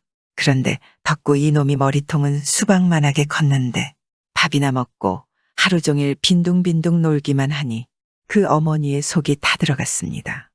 그래 어느 날은 힘들게 품을 팔고 돌아왔는데도 아들이 방바닥만 긁고 있으니 얼마나 화가 났겠습니까? 어머니는 끓어오르는 화를 참지 못하고 냅다 소리를 질렀지요. 야, 이놈아! 너무 집 아들은 일도 잘하고 집안일도 잘 돕는디. 너는 밥만 처먹고 아무것도 할 줄 모르니 그래갖고 어찌 살겄냐? 성난 어머니가 소리치는데 덕구는 물끄러미 방바닥만 긁다 말했습니다. 그러면 이웃집서 집이나 한 단 얻어다 주셔요. 새끼나 꼬개요. 아, 이놈 그래도 쓸 데가 있구먼. 아들이 새끼라도 꼰다는 말에 어머니는 그래도 기분이 좋아 얼른 집 한 단을 구해다 주었지요. 다음 날 아침이 되었습니다. 아침 일찍 품을 팔러 가려 채비하고 나가던 어머니가 아들의 방문을 열어보았더니 아들놈이 아직까지 새끼를 꼬고 있는 게 아니겠습니까? 그런데 이놈이 새끼를 꼰다고 꼰 것이 겨우 서발 정도밖에 되지 않아 보였죠. 어머니가 방문을 열고 째려보자 새끼를 샌다는 것이 한 발, 두 발, 100발. 한 발, 두 발, 100발. 하고 있지 않겠습니까? 야, 이 썩어 문드러질 놈아! 하루 저녁 꼰 게 제우 이것뿐요? 그러고 이게 스발이지 어디 100발이여? 그거 가지고 당장 나가. 안 나가면 오늘 내 놈 장사 지낼라니. 나가서 빌어먹던지 굶어 죽던지 맘대로여. 어머니는 화가 나 방문을 닫고 품위를 가버렸습니다. 나가라면 나가야지요. 덕구는 새끼 서발을 어깨에 둘러매고 집을 나가 정처 없이 걸었습니다. 그러다 고개를 넘어가는데 반대편에서 옹기쟁이가 옹기 한 짐을 짊어지고 올라오는 게 보였지요. 그런데 옹기장수의 등에 진 옹기가 덜렁거리는 것이 옹기를 묶은 새끼줄이 끊어질 듯 아슬아슬 위태로워 보였습니다. 때마침 옹기장수 눈에 새끼줄을 든 덕구가 보였으니 옹기장수가 반가워 물었습니다. 이봐요, 이봐요. 내 동이 하나 줄 텐게 그 사내끼 날 줘요. 덕구야 뭐 손해 볼 것이 있겠습니까? 그깟 새끼 서발을 주면 물동이 하나 준다니 흔쾌히 대답했지요. 뭐 그라시오. 나야 좋지요. 새끼 줄과 물동이 하나를 바꾼 덕구는 다시 걸었습니다. 발길 닳는 대로 물동이 하나 들고 어디든 상관이 없었지요. 그러다 어느 마을로 들어섰습니다. 덕구는 우물가에서 물이나 한 사발 마실 요량으로 우물을 찾았는데 한 여인이 물동이에 물을 가득 길어 머리에 이고 가다 돌뿌리에 발이 걸려 그만 기우뚱거리더니 넘어져 물동이를 깨트리고 말았습니다. 이를 어쩐단 말인가요? 시아버지 약다를 물인데 물동이를 깨뜨렸으니 큰일 아니겠습니까? 시어머니 아시면 당장 물꼬를 낼 텐데 어쩔 줄 모르고 당황하고만 있던 여인의 눈에 물동이를 들고 있는 덕구가 들어왔지요. 그러니 얼마나 반가운지 다짜고짜 덕구를 불렀습니다. 아이고, 거기 총각 날 좀 봐요. 왜 그러시오? 내가 우리 집이 가 쌀서 말을 내줄 텐게 그 동이 좀 날 주셔요. 이게 웬 횡재인가요? 물동이 값으로 쌀 3알이나 준다니. 아이고 원래 안 되는디. 뭐 그러지요? 그렇게 덕구는 물동이 하나와 쌀 3알을 바꾸었습니다. 덕구는 쌀 자루를 들고 또 길을 가다가 날이 저물어 주막에서 하룻밤을 묵게 되었지요. 그리곤 주막 주인에게 쌀 자루를 맡기면서 쌀 한 말은 숙박료이고 나머지는 내일 갈 때 돌려달라고 하였지요. 그런데 다음날 아침 주막 주인이 보니 쌀자루는 터지고 쌀은 땅 바닥에 다 떨어져 있는 게 아니겠습니까? 알고 보니 이 집 쥐가 간밤에 그 쌀을 다 파먹어서 그렇게 된 것이죠. 그런데도 덕구는 태어나기만 했습니다. 아이고 뭐 그럴 수도 있죠. 그냥 쌀 먹은 쥐나 잡아줘요. 쌀 대신 쥐나 잡아달라니 주막 주인은 횡재다 싶어 얼른 쥐를 잡아다 덕구를 주었지요. 덕구는 쥐를 들고 또 길을 갔습니다. 그러다 날이 저물어 어떤 집에 들러 하룻밤 묵어 가게 되었는데 이번에도 주인한테 쥐를 맡기고 잠을 잤습니다. 그런데 다음날 아침 집주인이 보니 쥐가 온데간데 없는 게 아니겠습니까? 알고 보니 이번에는 그 집 고양이가 쥐를 잡아먹어 버린 것이었지요. 아이고 괜찮아요. 뭐 그럴 수도 있죠. 쥐 잡아먹은 괴양이나 줘요. 덕구는 또 그 집 고양이를 들고 길을 나섰습니다. 그리고 또 날이 저물어 또 어떤 집에 들어가 잠시 고양이를 맡겼는데 이번에는 그 집 말이 고양이를 밟아 죽인 것입니다. 그러자 덕구가 서럽게 울며 주인에게 말했습니다. 아이고 괴양아, 이를 어쩔 거요? 대신 우리 괴양이 죽인 말을 줘요. 그래서 덕구는 이번에는 고양이 대신 말을 끌고 길을 떠났습니다. 그리고 또 한참 길을 가는데 웬 처녀를 지게에 지고 가는 사람을 만났지요. 덕구가 그 모습을 보고 물었습니다. 이봐요, 이봐요. 왜 무겁게 다 큰 처자를 업고 간대요? 그랬더니 그 사람이 슬픈 얼굴로 대답했습니다. 아이고, 우리 딸이 죽어서 묻어주러 가는 거요. 그 말에 덕구는 노인이 안 돼 보였는지 송장을 자신에게 달라 했지요. 그러면 내가 이 말을 줄 텐게 그 송장을 나한테 줘요. 내가 묻어 드릴게요. 덕구의 말에 그 노인은 잠시 생각하다가 좋다고 하였습니다. 송장도 대신 묻어주고 말도 하나 생기니 그러라고 한 것이죠. 덕구는 처녀의 송장을 지게에 지고 또 길을 떠나게 되었습니다. 그러다 어느 마을길로 들어섰는데 우물이 마침 보여 물도 마시고 좀 쉬어야겠다 싶어 지게를 우물가 옆 버드나무에 받쳐놓고 쉬게 되었습니다. 덕구가 우물에서 물을 한 바가지 떠마시고는 조금 떨어진 곳에서 쉬고 있는데 왜 아리따운 처녀가 우물가에 물을 길러왔다가 그만 지게를 괴어둔 작대기를 발로 쳐서 송장이 툭 쓰러졌죠. 놀란 처녀가 정신을 차리고 사람을 흔들어 보니 죽은 게 아니겠습니까? 이를 어쩐단 말입니까? 그 모습을 멀찌감치서 지켜보고 있던 덕구가 시치미를 딱 대고서 말했습니다. 아이고, 이걸 어쩌? 내가 장가들라고 데려가는 처자를 죽여버렸네. 덕구는 그 자리에 주저앉아 처녀를 살려내라고 난리를 쳤습니다. 아이고, 당장 살려내요. 살려내란 말이오. 이를 어쩐단 말입니까? 덕구는 관아에 처녀를 고발하겠다 노발대발하였지요. 아이고 도련님, 제발 살려주셔요. 관가에 잡혀가긴 싫어요. 남의 장가들 처자를 죽여놨으니까 책임을 져야 할 거 아닌감요? 대체 이걸 어쩔 거요? 그래 처녀가 울며 불며 통사정을 해도 덕구가 꿈쩍을 하지 않자 처녀는 부모에게 그 사실을 알렸지요. 처녀의 부모가 들으니 안 되겠어서 덕구를 살살 달래가면서 자기 딸을 대신 데려가라고 했습니다. 그러면 그러지요. 덕구는 원래 지게로 지고 가던 처녀를 양지 바른 곳에 묻어주고 대신 살아있는 처녀를 지게에 지고 집으로 향했습니다. 그런데 살아있는 젊은 처녀를 지고 집으로 가려니 날도 덥고 힘들어 잠시 나무 아래에서 쉬고 있었죠. 그때 황하장수가 온갖 귀한 물건을 소에다 싣고 가다가 지게에 실린 처녀를 보니 어여쁜 것이 탐이 났지요. 멍청해 보이는 저 총각놈에게서 저 처녀를 빼앗아야겠다 마음먹은 황하장수가 덕구에게 말을 걸었습니다. 우리 수수께끼 내기 한번 합시다. 내가 지면 이 소하고 물건하고 다 줄 텐게 당신이 지면 저 처자를 나한테 주시오. 황하장수는 그리고 자신이 낸 수수께끼 3문제를 모두 맞춘다면이라고 조건을 붙이지 않겠습니까? 그 말을 들은 덕구가 무슨 생각이 있겠습니까? 그러자 하고 대답했지요. 그럼 가깝고도 먼 것은 덕구가 대답을 못하고 골똘히 있자 지게에 앉은 처녀가 덕구에게 귓속말로 소곤거렸습니다. 아, 눈이요? 그럼 가도 붙들지 못하는 것은? 그러자 처녀가 옆에서 또 알려주었지요. 아, 세월이요. 그럼 가만히 있어도 못 잡는 것은 무엇이오? 이번마저 맞추면 전 재산을 날리게 생긴 황하장수의 목소리가 떨렸습니다. 그런데 이번에도 처녀가 덕구에게 귓속말로 알려주지 않겠습니까? 아, 그림자 아니요?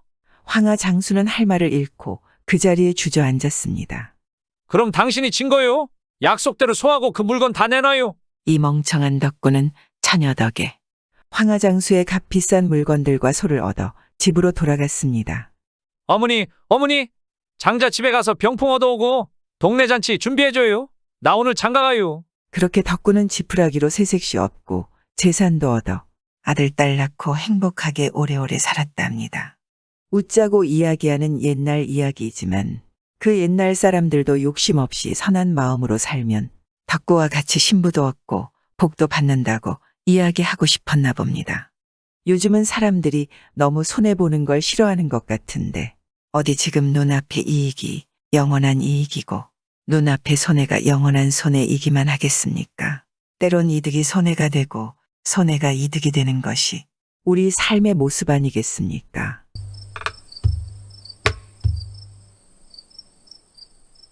옛날 옛적 함경도 어느 고을에 일은 안 하고 꾀만 부리는 건달이 살고 있었습니다. 그는 단 하루도 일을 하지 않고 새치의 혀만 놀려대며 남의 등을 치고 간을 빼먹고 살았지요. 거기다 돈이 조금이라도 생기는 날에는 술집과 기생집의 문턱에 닳도록 드나드는 날건달이었습니다. 그러던 어느 날이었지요. 이 건달놈이 기생집에서 정신없이 놀다 보니 돈이 다 떨어져 그만 쫓겨나고 말았지요. 하는 수 없이 아는 사람을 찾아 돈푼이나 얻어보려고 이리 기웃 저리 기웃하며 술집을 찾아다녔습니다. 그러다 한 술집에서 숫장수 박서방을 우연히 보게 되었지요. 건달놈이 가만 보니 박서방이 분명 오늘 장에 숯을 내다 팔고 집으로 돌아가는 길에 술을 많이 마셔 술상에 그대로 고꾸라져 있는 게 틀림없었지요. 그도 그럴 것이 며칠 전 박서방은 하나밖에 없는 형을 저 세상으로 떠나보냈는데 그 슬픔을 달래려는지 오늘 술을 진탕 마신 게 분명하였습니다. 참새가 방앗간을 어찌 지나치겠습니까? 건달놈이 가만히 박서방을 지켜보다 생각했죠. 저놈에겐 분명 장에서 숯을 판 돈이 있을 거야. 건달은 이렇게 중얼거리며 술에 만취한 박서방을 들어다 박서방이 가지고 온 수레에 눕히고 소를 몰았습니다. 동구 밖을 벗어날 즈음 건달놈이 슬쩍 박서방의 호주머니를 들추어 보았더니 과연 그 속엔 숯을 판 돈이 들어있었습니다. 건달놈은 그 돈을 몽땅 털어서 제호주머니에 쑤셔넣고는 계속해서 수레를 몰았지요. 그렇게 한참을 가고 나니 서산에 해가 걸려 있었습니다. 앞으로 한 오리 정도만 가면 박서방의 집에 도착할 테지만 길가에 있는 주막집을 보자 건달은 술을 먹고 싶은 유혹을 뿌리치지 못해 수레를 멈추었습니다. 그리고는 혹시나 박서방이 깨어날까 조심스럽게 흔들어 보았지요. 그런데 이게 어찌된 일입니까?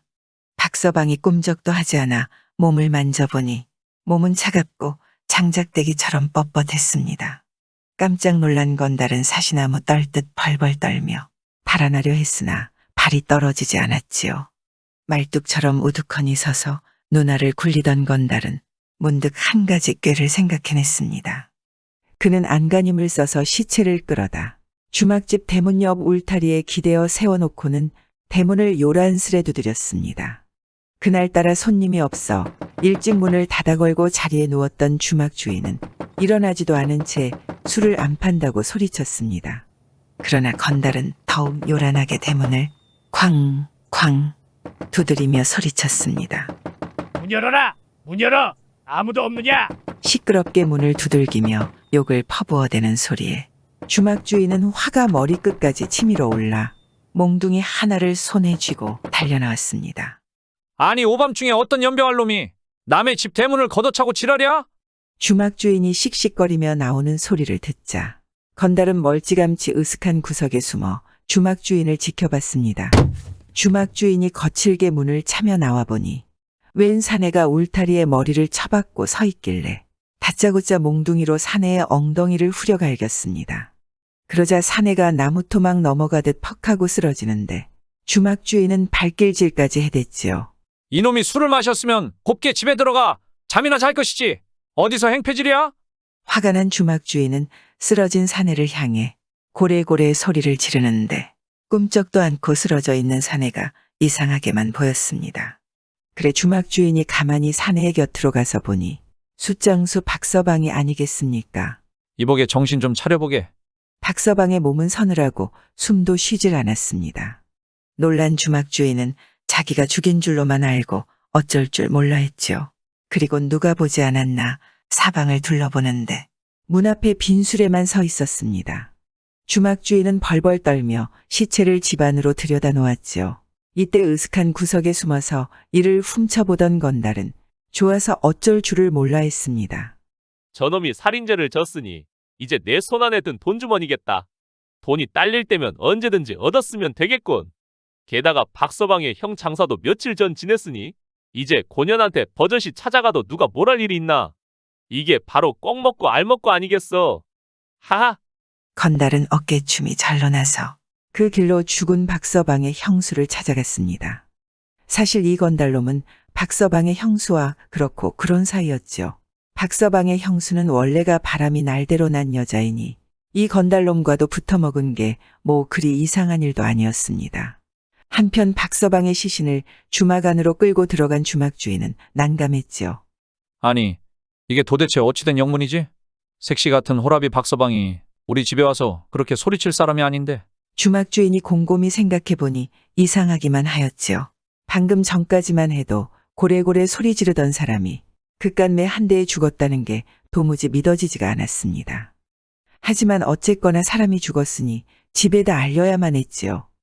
그런데 박서방은 호라비이고 그의 형은 죽어 어제 장사를 지냈고 그의 형수는 바람이 날대로 난 여자이다 보니 부득불 관가에 알려야겠다고 생각한 주막 주인은 이웃집 사람들을 불러다 사실 그대로를 이야기했습니다. 그리고 나서 사람을 관가로 보내곤 친구들과 함께 죽은 박서방의 시체를 윗방 칠성판 위에다 올려놓고 정주간에서 노름판을 벌였습니다. 그들이 노름에 정신을 팔 때쯤에 관가에 갔던 사람이 돌아와 관가의 말을 전하기를 오늘은 밤이 깊어 내일 아침에 일찍 와서 시체를 검사하겠으니 시체를 건드리지 말고 잘 지키라고 했다 전하였지요. 그렇지 않아도 칠성판에 모셔놓았으니 우리 술이나 한잔하세. 그런데 심부름을 갔다 온 사람이 그 말에 윗방을 슬쩍 보니 시체가 없는 게 아니겠습니까? 칠성판이 비어있는데 도대체 시체가 어디 있다는 말인가? 놀란 주막 주인이 윗방을 올려다보니 정말 시체가 없는 것이었습니다. 아니 이게 어찌된 일이지? 온 집안을 뒤져도 시체가 사라지고 없으니. 그 녀석이 술김에 자네에게 욕을 하고서는 막상 자네를 보니 무안해서 죽은 척을 했던 모양일세. 아니야. 이제 생각해보니 박서방이 며칠 전 제 형을 묻고 나서 슬픔을 달래려고 못 먹는 술을 마시고 골아떨어진 걸 자네가 죽은 줄 알고 들여다 놓았는데 술이 깬 후 부끄러워 슬그머니 돌아간 게 아닐까? 그나저나 천만다행일세. 그래도 혹시 모르니 집으로 제대로 갔는지 내 얼른 가보고 오겠네. 거긴 뭐하러 가? 남 창피해서 죽는 꼴 보려고 그러나? 그만두게. 그러자 관가에 심부름을 갔던 사람이 뒤통수를 극적이며 한마디 했습니다. 공연히 사람이 죽었다고 관가에 알려놔서 이거 낭패로군. 날이 밝으면 시체를 검사하러 올 텐데 거짓말한 죄로 적어도 곤장 10대씩은 얻어맞게 생겼네. 허허 참 일이 묘하게 돌아가는군. 볼기짝도 내가 맞고 돈도 내가 될 터이니 염려 말게. 주막 주인의 말에 며칠 전 박서방 형의 장례식에 참가했던 사람이 입을 열었습니다. 공연히 볼기를 맞을 게 뭐 있나. 그리고 관가에다 줄 돈이 있으면 그 돈으로 술이나 사게. 그건 또 무슨 소리야? 기왕 사람이 죽었다고 관가에 알려놨으니 꽝 대신 닭이라고 며칠 전 장사 지낸 박서방 형의 시체를 파다가 칠성판위에 갖다 놓자는 말일세. 그거 참 좋은 방법이네. 이리하여 장정 5사람이 북망산에 올라가서 박서방 형의 시체를 파다가 칠성판 위에 올려놓았습니다. 그러자 어느새 먼동이 훤히 터올랐지요. 모두가 한 잔씩 마시고 자리에 누워 눈을 붙이려는데 관가에서 형방과 나졸들이 법의를 데리고 내려왔습니다. 그런데 방망이에 얻어맞아 죽었다는 사람의 시체가 빼빼 말라있자 법의는 하도 이상하여 머리부터 발끝까지 샅샅이 시체를 훑어보더니 숨구멍에 박힌 큰 못을 발견하고는 그것을 빼냈습니다. 그걸 본 술집 주인과 장정들의 눈이 일제히 뒤집혔지요. 형방은 주막 주인과 장정들을 모두 묶어놓고 문초를 했습니다. 상황이 그쯤 되자 주막 주인은 어쩔 수 없이 지금까지 있었던 모든 사실을 털어놓게 되었습니다. 그렇다면 박서방의 집에는 지금 누가 있느냐? 젊은 여인네가 있습니다. 여봐라. 주막 주인을 데리고 가서 그년을 잡아오되 그 집에 다른 놈이 있으면 이유를 불문하고 함께 잡아오도록 해라. 그리고 술에 취했던 그 박서방도 잡아오너라. 형방의 분부를 받고 달려갔던 나졸들이 한참이 지나서 여인과 함께 난데없는 건달을 잡아왔습니다. 이놈이 술에 취했던 박서방이냐? 형방이 건달을 가리키며 나졸에게 물었습니다. 아니올시다. 시퍼런 대낮에 저 계집과 한 이불 속에 있기에 잡아왔나이다. 내 그럴 줄 알았다. 전연을 엎어놓고 이실직고 할 때까지 곤장을 쳐라. 내 인연 목숨이라도 부지하고 싶거들랑 모든 사실을 낱낱이 아뢰어라. 그런데 어찌나 지독한 여자인지 매를 맞으면서도 입방아를 찧어대더니 나중에는 대들기까지 하는 게 아니겠습니까? 아니, 저에게 무슨 죄가 있다고 곤장을 치십니까? 억울합니다. 내 몸에 달린 걸 가지고 내 맘대로 한다는데 그것도 곤장을 맞을 죄가 된답니까? 인연, 그래도 바른대로 대지 못할까? 어찌하여 내 남편을 죽였느냐? 아이고 맙소사. 지아비를 죽일 환양년이 이 세상 천지 어디 있단 말입니까? 바로 내 년이지. 누구겠느냐? 무슨 근거로 그다지도 억울한 죄명을 뒤집어 씌우려고 하십니까? 정 믿지 못하시겠다면 묻어놓은 시체라도 파다가 검사를 해보시지요. 그래도 인연이 시침을 떼고 입을 나불거리다니. 내가 시키지 않아도 시체는 이미 윗방에 있다. 그리고 이것은 그 시체의 숨구멍에서 빼낸 못이다. 자, 봐라. 이래도 잡아뗄 테냐? 그제서야 여자는 제발 살려달라고 애걸복걸을 하며 울어댔습니다. 그리고는 장기간 병석에 있는 남편 때문에 제가도 못하고 있다가 건달과 눈이 맞아 둘이서 짜고 남편의 숨구멍에다 대못을 박아 죽였노라고 자백을 하지 않겠습니까? 그건 말고도 사실대로 고백할 게 더 있을 텐데. 형방이 모든 것을 알고 있다는 듯 소리치자 여인은 자기와 눈이 맞은 건달이 어쩌녁에 돈 5냥을 자기한테 갖다 주면서 앞으로는 일하지 않고서도 잘 먹고 잘 살 방법이 있다면서 주막 주인이 박서방을 죽이는 걸 봤다고 말했다는 이야기까지 털어놓았지요. 그러자 건달은 속죄라도 하는 듯 주막 주인이 박서방을 때려 죽이는 걸 어쩌녁에 제 눈으로 똑똑히 봤노라고 장담하였습니다. 그런데 이때 박서방이 나졸들에게 붙잡혀 들어오자 건달은 얼굴이 불그락푸르락 되더니 나중에는 백지장처럼 하얗게 되어 소리쳤습니다. 저 귀신이다. 이놈, 하늘이 내려다보고 땅이 올려다보는데도 거짓말을 한단 말이냐?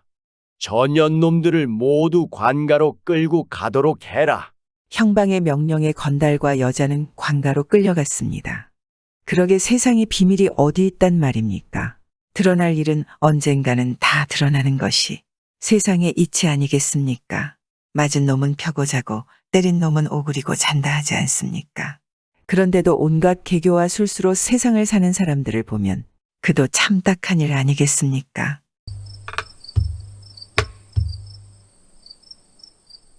옛날 옛적 어느 고을에 김진사라는 사람이 살았습니다.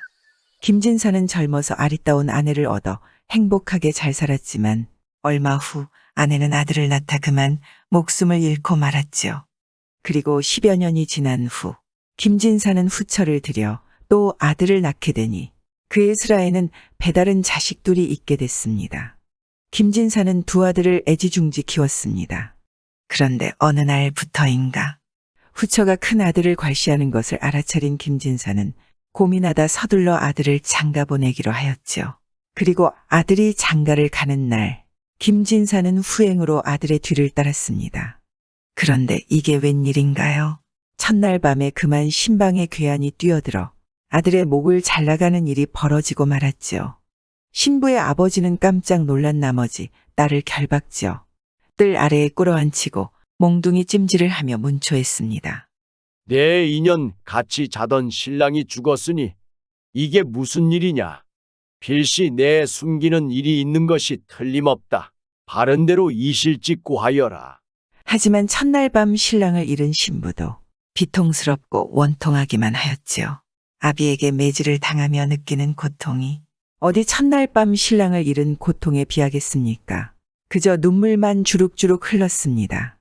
아버지, 다른 사람은 몰라도 아버지께서 어찌 이 딸을 못 믿으시고 의심하시는지요.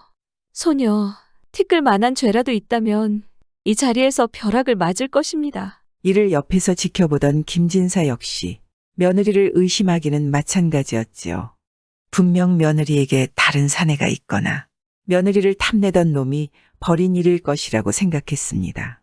하지만 의심만 갈 뿐 증거가 없으니 어찌하겠습니까?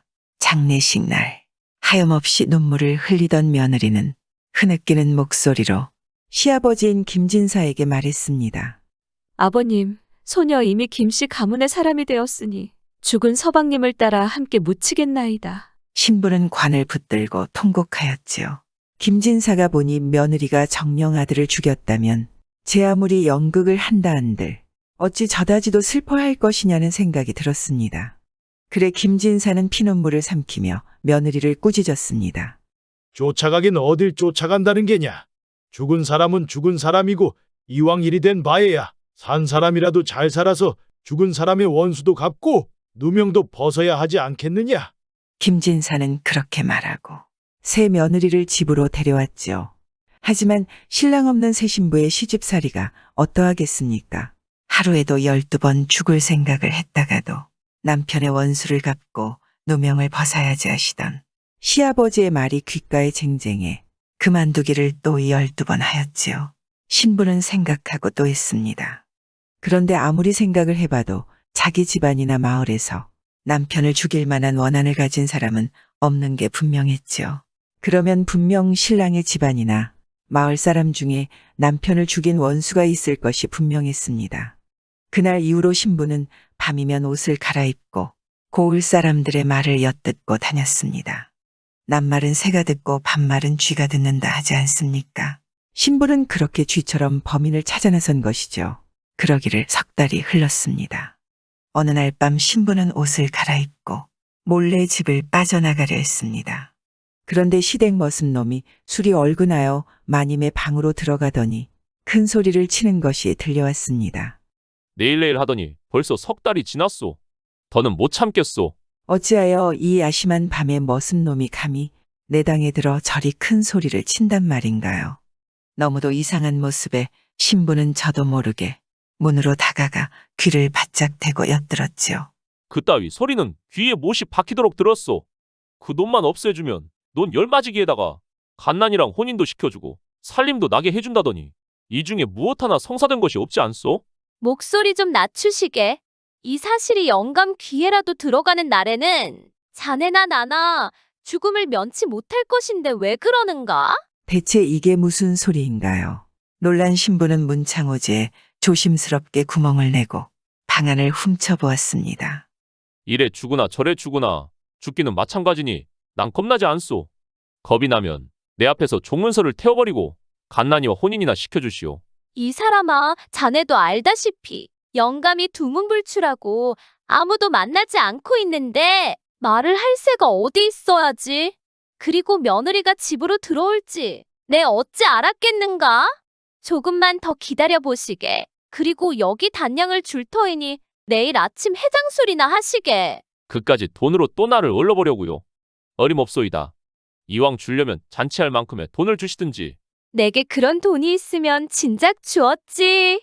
곧 약속한 대로 준비할 터이니 제발 보채지 말고 기다리시게. 주인 마님은 머슴을 향해 눈을 힐끗거리며 아양을 떨어 보였습니다. 그러자 덩치가 황소만한 머슴놈이 능글맞게 웃어대며 다가갔습니다. 정 그렇다면 할 수 없소. 장가도 못 갈 바에는 꽝 대신 달기라고. 주인 마님은 놈을 달래느라고 아양을 떤 것인데 그런 것도 모르고 머슴놈은 오히려 주인 마님을 탐하려 달려들었죠. 어쩌겠소.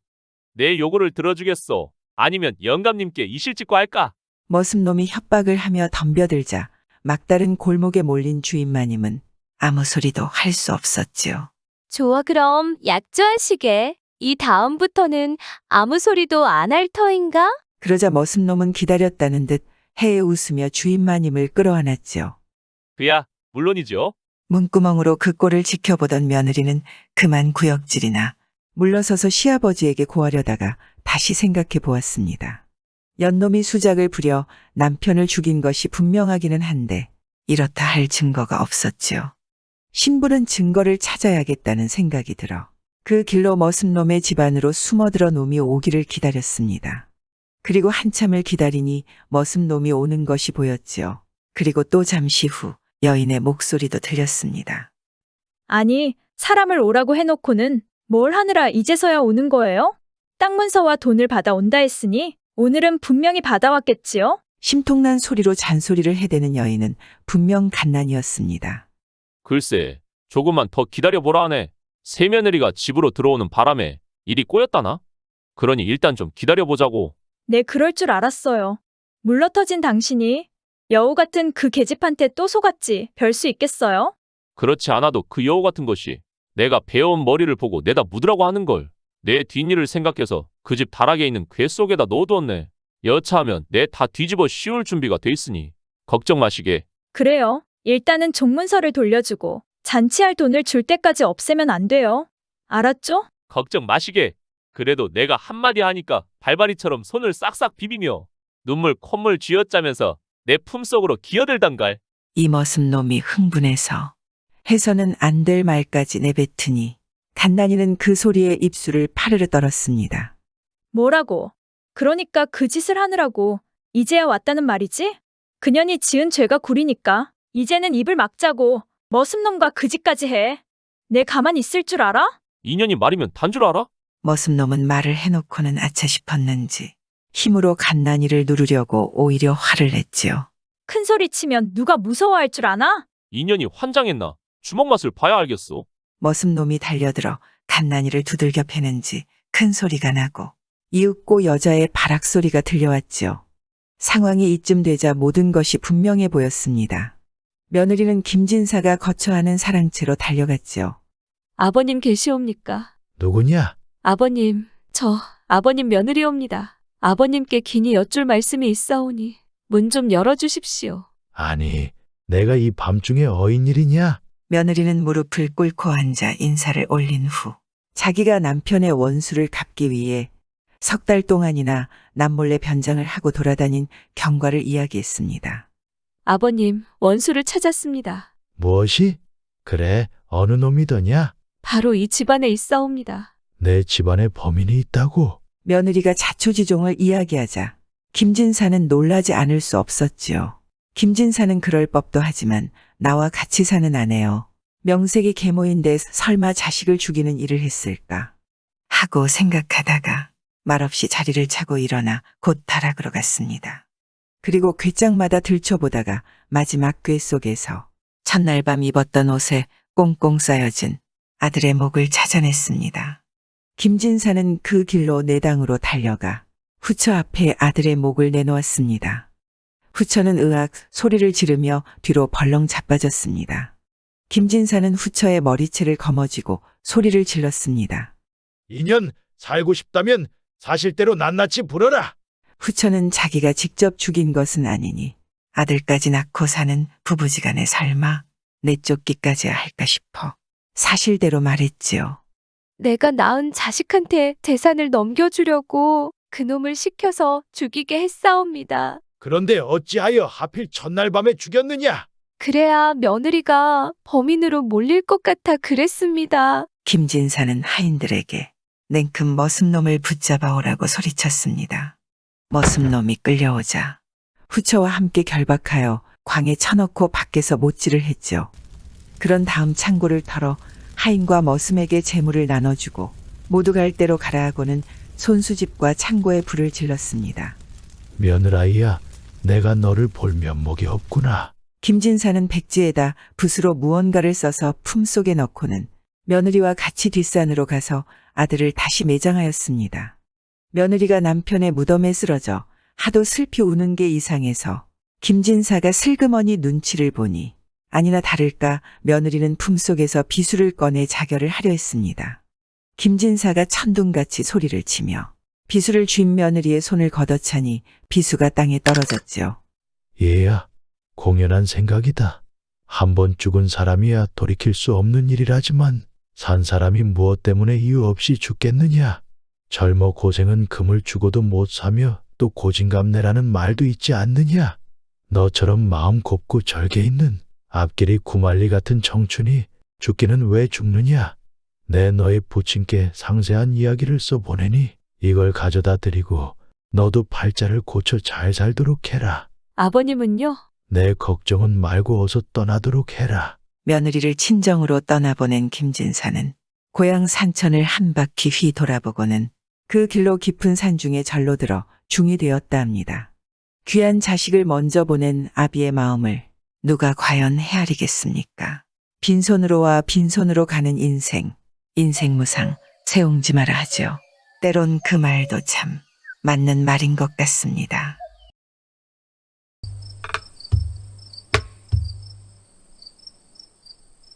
옛날 옛적 한양에 염동이라는 사내가 살았습니다. 염동이는 부모로부터 물려받은 재산이 많았지만 승정원 사령의 수행원으로 일했지요. 하루는 염동이가 사령의 심부름으로 남산골에 사는 벼슬아치에게 편지를 전해주고 돌아오는 길이었습니다. 무슨 편지였는지는 모르나 염동이는 남산골 벼슬아치가 고맙다고 따라준 술에 얼근이 취해 있었습니다. 그런데 갑자기 어떤 사람이 불쑥 나타나 염동이에게 절을 하는 게 아니겠습니까? 형님, 안녕하셨습니까? 제가 조선 팔도를 다 둘러보아도 도움을 받을 수 있는 사람으로는 형님만한 분이 없었습니다.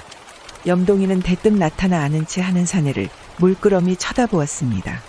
다름이 아니오라 저희 여참이 며칠 안 남았는데 술과 고기를 아직 마련하지 못했습니다. 부디 굽어 살피셔서 동생 말이라고 무시하지 말고 학주와 개고기를 풍성하게 마련해서 제가 동료들을 잘 대접할 수 있도록 해주십시오. 그러면 보답으로 천금을 드리겠습니다.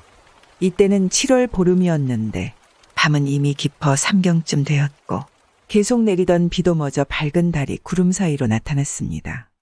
염동이가 취한 눈으로 바라보니 그 사람은 패랭이를 쓰고 호옷을 입었는데 허리에는 전대를 두르고 손에는 채찍을 들고 있었습니다. 키가 8척이나 되고 걸음걸이는 기우뚱기우뚱했지만 말이 공손하였지요. 모습이 참 괴상하여 사람 같으면서도 어찌 보면 사람이 아닌 것 같았고 귀신 같으면서도 달리 보면 귀신이 아닌 것 같았습니다. 통행이 금지된 한밤중에 마음대로 오고 가니 혹 도깨비가 아닐까. 염동이는 이런 생각이 들자 무서워졌습니다. 하지만 곧 다르게 생각해 보기로 하였죠.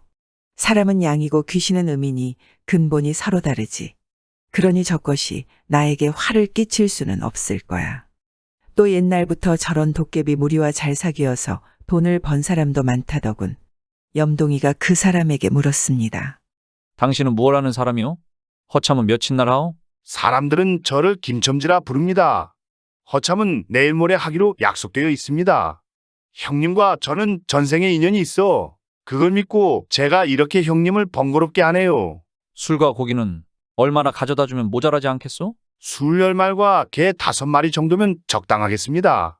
형님, 염치 없지만 이것저것 두루 생각하셔서 틀림없이 해주십시오. 김첨지라는 사내가 염동이에게 거듭 부탁하자 염동이는 고개를 끄덕이며 그러겠다고 약속하였지요. 그거야 어려운 일이 아니오. 당신이나 약속을 어기지 마시오. 도깨비는 기뻐서 거듭 감사하다는 인사를 하고 사라졌다가 다시 나타나서 말했습니다. 정말 고맙습니다만 한 가지 더 특별히 부탁할 수 있을지요? 살쾡이 고기면 더욱 좋겠는데 혹시 그것도 구할 수 있겠습니까?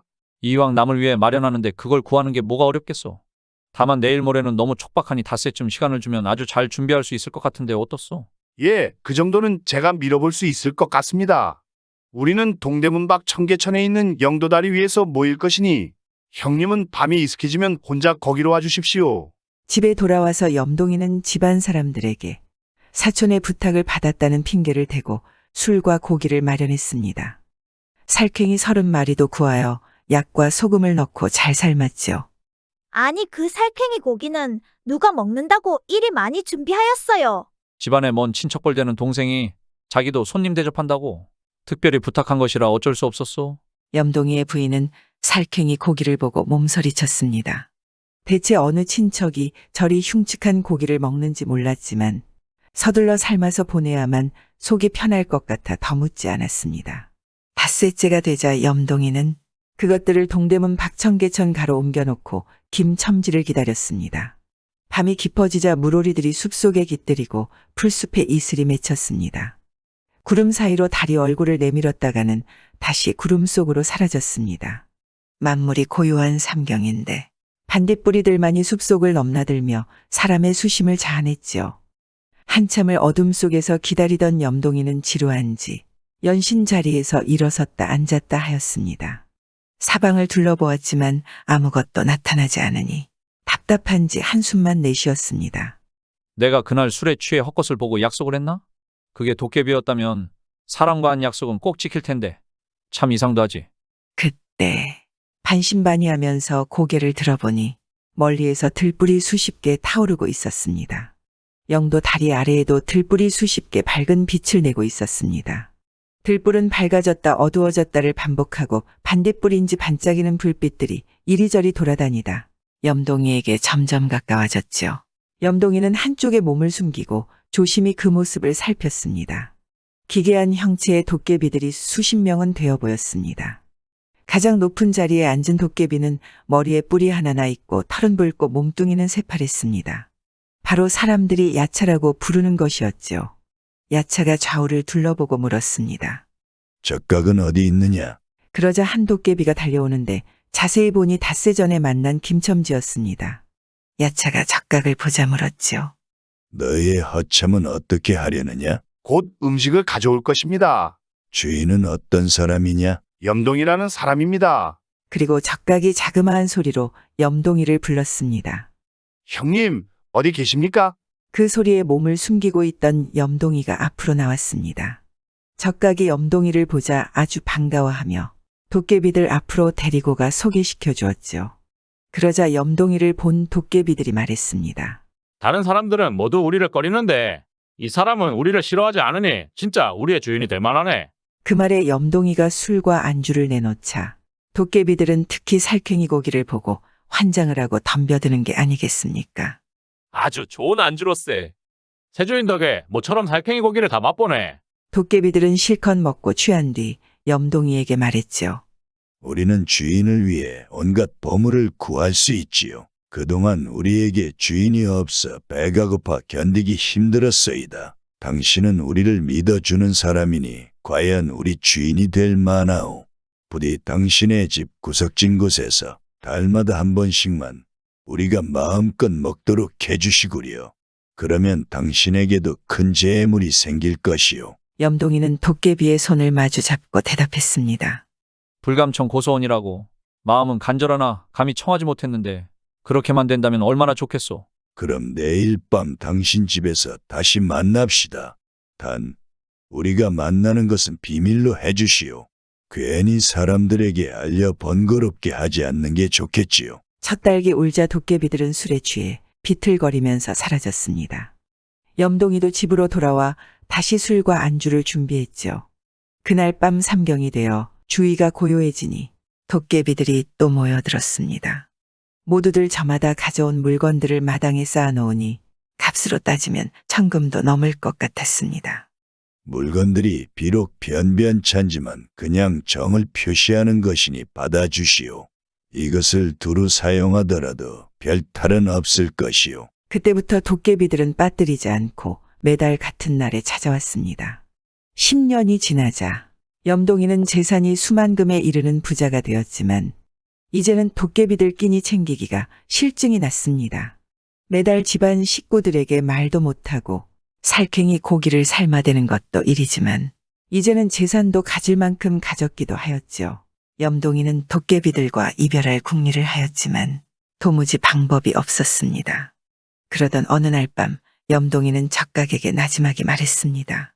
당신과 나는 비록 사는 곳은 달라도 서로에 대한 정은 지극해졌소. 여러 해 만나는 동안 당신이 수만금 재산을 가져다 줘. 내가 영화를 누리게 되었으니 산처럼 높은 덕과 바다처럼 깊은 은혜는 내 머리털을 다 뽑는다 해도 갚기가 어려울 것이요. 그런데 옛사람들이 호사다마라고 말씀하셨소. 좋은 일에는 항상 불행한 일이 뒤따른다는 뜻이요. 또 갑자기 많은 재산을 얻는 일도 좋은 일만은 아니라고 들었소. 또 꼬리가 길면 밟히는 것 아니겠소? 당신 덕에 재산을 많이 모았지만 사람인 내가 언제까지나 도깨비들과 어울릴 수만은 없을 것이요. 그렇다고 당신과 영원히 헤어질 수도 없으니 이를 어찌하면 좋소? 그동안 염동이와 정이 많이 든 적각은 염동이의 말을 듣고는 눈물을 주룩주룩 흘렸습니다. 형님 생각이 옳습니다. 그러니 제가 가르쳐 드리는 대로 하십시오. 다음 달 우리가 모이는 날에는 술과 안주를 더 많이 준비하여 대접하십시오. 다들 취하면 커다란 전복과 두더지를 삶아 전을 부쳐 내놓으십시오. 그걸 입에 갖다 대기만 해도 모두 죽어버릴 것입니다. 그러면 걱정거리가 사라지겠지요. 저는 이 사실을 누설했기 때문에 큰 재앙을 받을지 모릅니다. 형님이 아니라면 그런 위험을 감수하고 제가 누구에게 이런 비밀스러운 방법을 가르쳐 주겠습니까? 그러니 절대 남에게는 말하지 마십시오. 다음 달이 되어 염동이는 적각이 시킨 대로 전복과 두더지를 잔뜩 삶아 전을 부쳐 도깨비들의 술안주로 내놓았습니다. 도깨비들은 그것이 무엇인지도 모르고 저마다 술 안주로 맛보았지요. 과연 도깨비들이 모두 전복과 두더지를 먹고 나서는 구슬프게 탄식하였습니다. 옛말에 외부의 적보다 내부의 적이 무섭다 하였는데 도대체 우리를 죽이는 비법을 가르쳐 준 놈이 누구냐? 나를 무는 것은 내 살갗에서 생겨난다라는 말이 꼭 들어맞는구나. 이제야 후회한들 아무 소용없는 일이지. 이어 옆에 있는 술을 다 들이켜고 차례로 죽어갔지요. 이윽고 빗자루와 뼈다귀들만이 자리에 널렸습니다. 그리고 염동이는 그것들을 모두 모아 다 태워버렸죠. 얼마 뒤 적각이 염동이를 찾아왔습니다. 이것으로 이 세상에서 형님과의 인연은 끝났습니다. 이제 작별을 해야 합니다. 그동안 형님 덕에 고마웠습니다. 적각은 이 말을 남기고 흔적도 없이 사라지고 그 뒤로는 영영 나타나지 않았다고 합니다. 살아가다 보면 믿는 사람에게 실망할 때가 있지요. 나를 욕하는 사람도 주변 사람이고 나를 미워하는 사람도 주변 사람 아니겠습니까? 그럴 때마다 실망하고 서글프기도 합니다. 그러나 그것 또한 인생의 일부분 아니겠습니까? 실망 또한 인생의 한 장면으로 여기고 힘내서 살아야 하는 게 아닐까요? 구독과 좋아요와 함께 오늘도 좋은 날 되세요.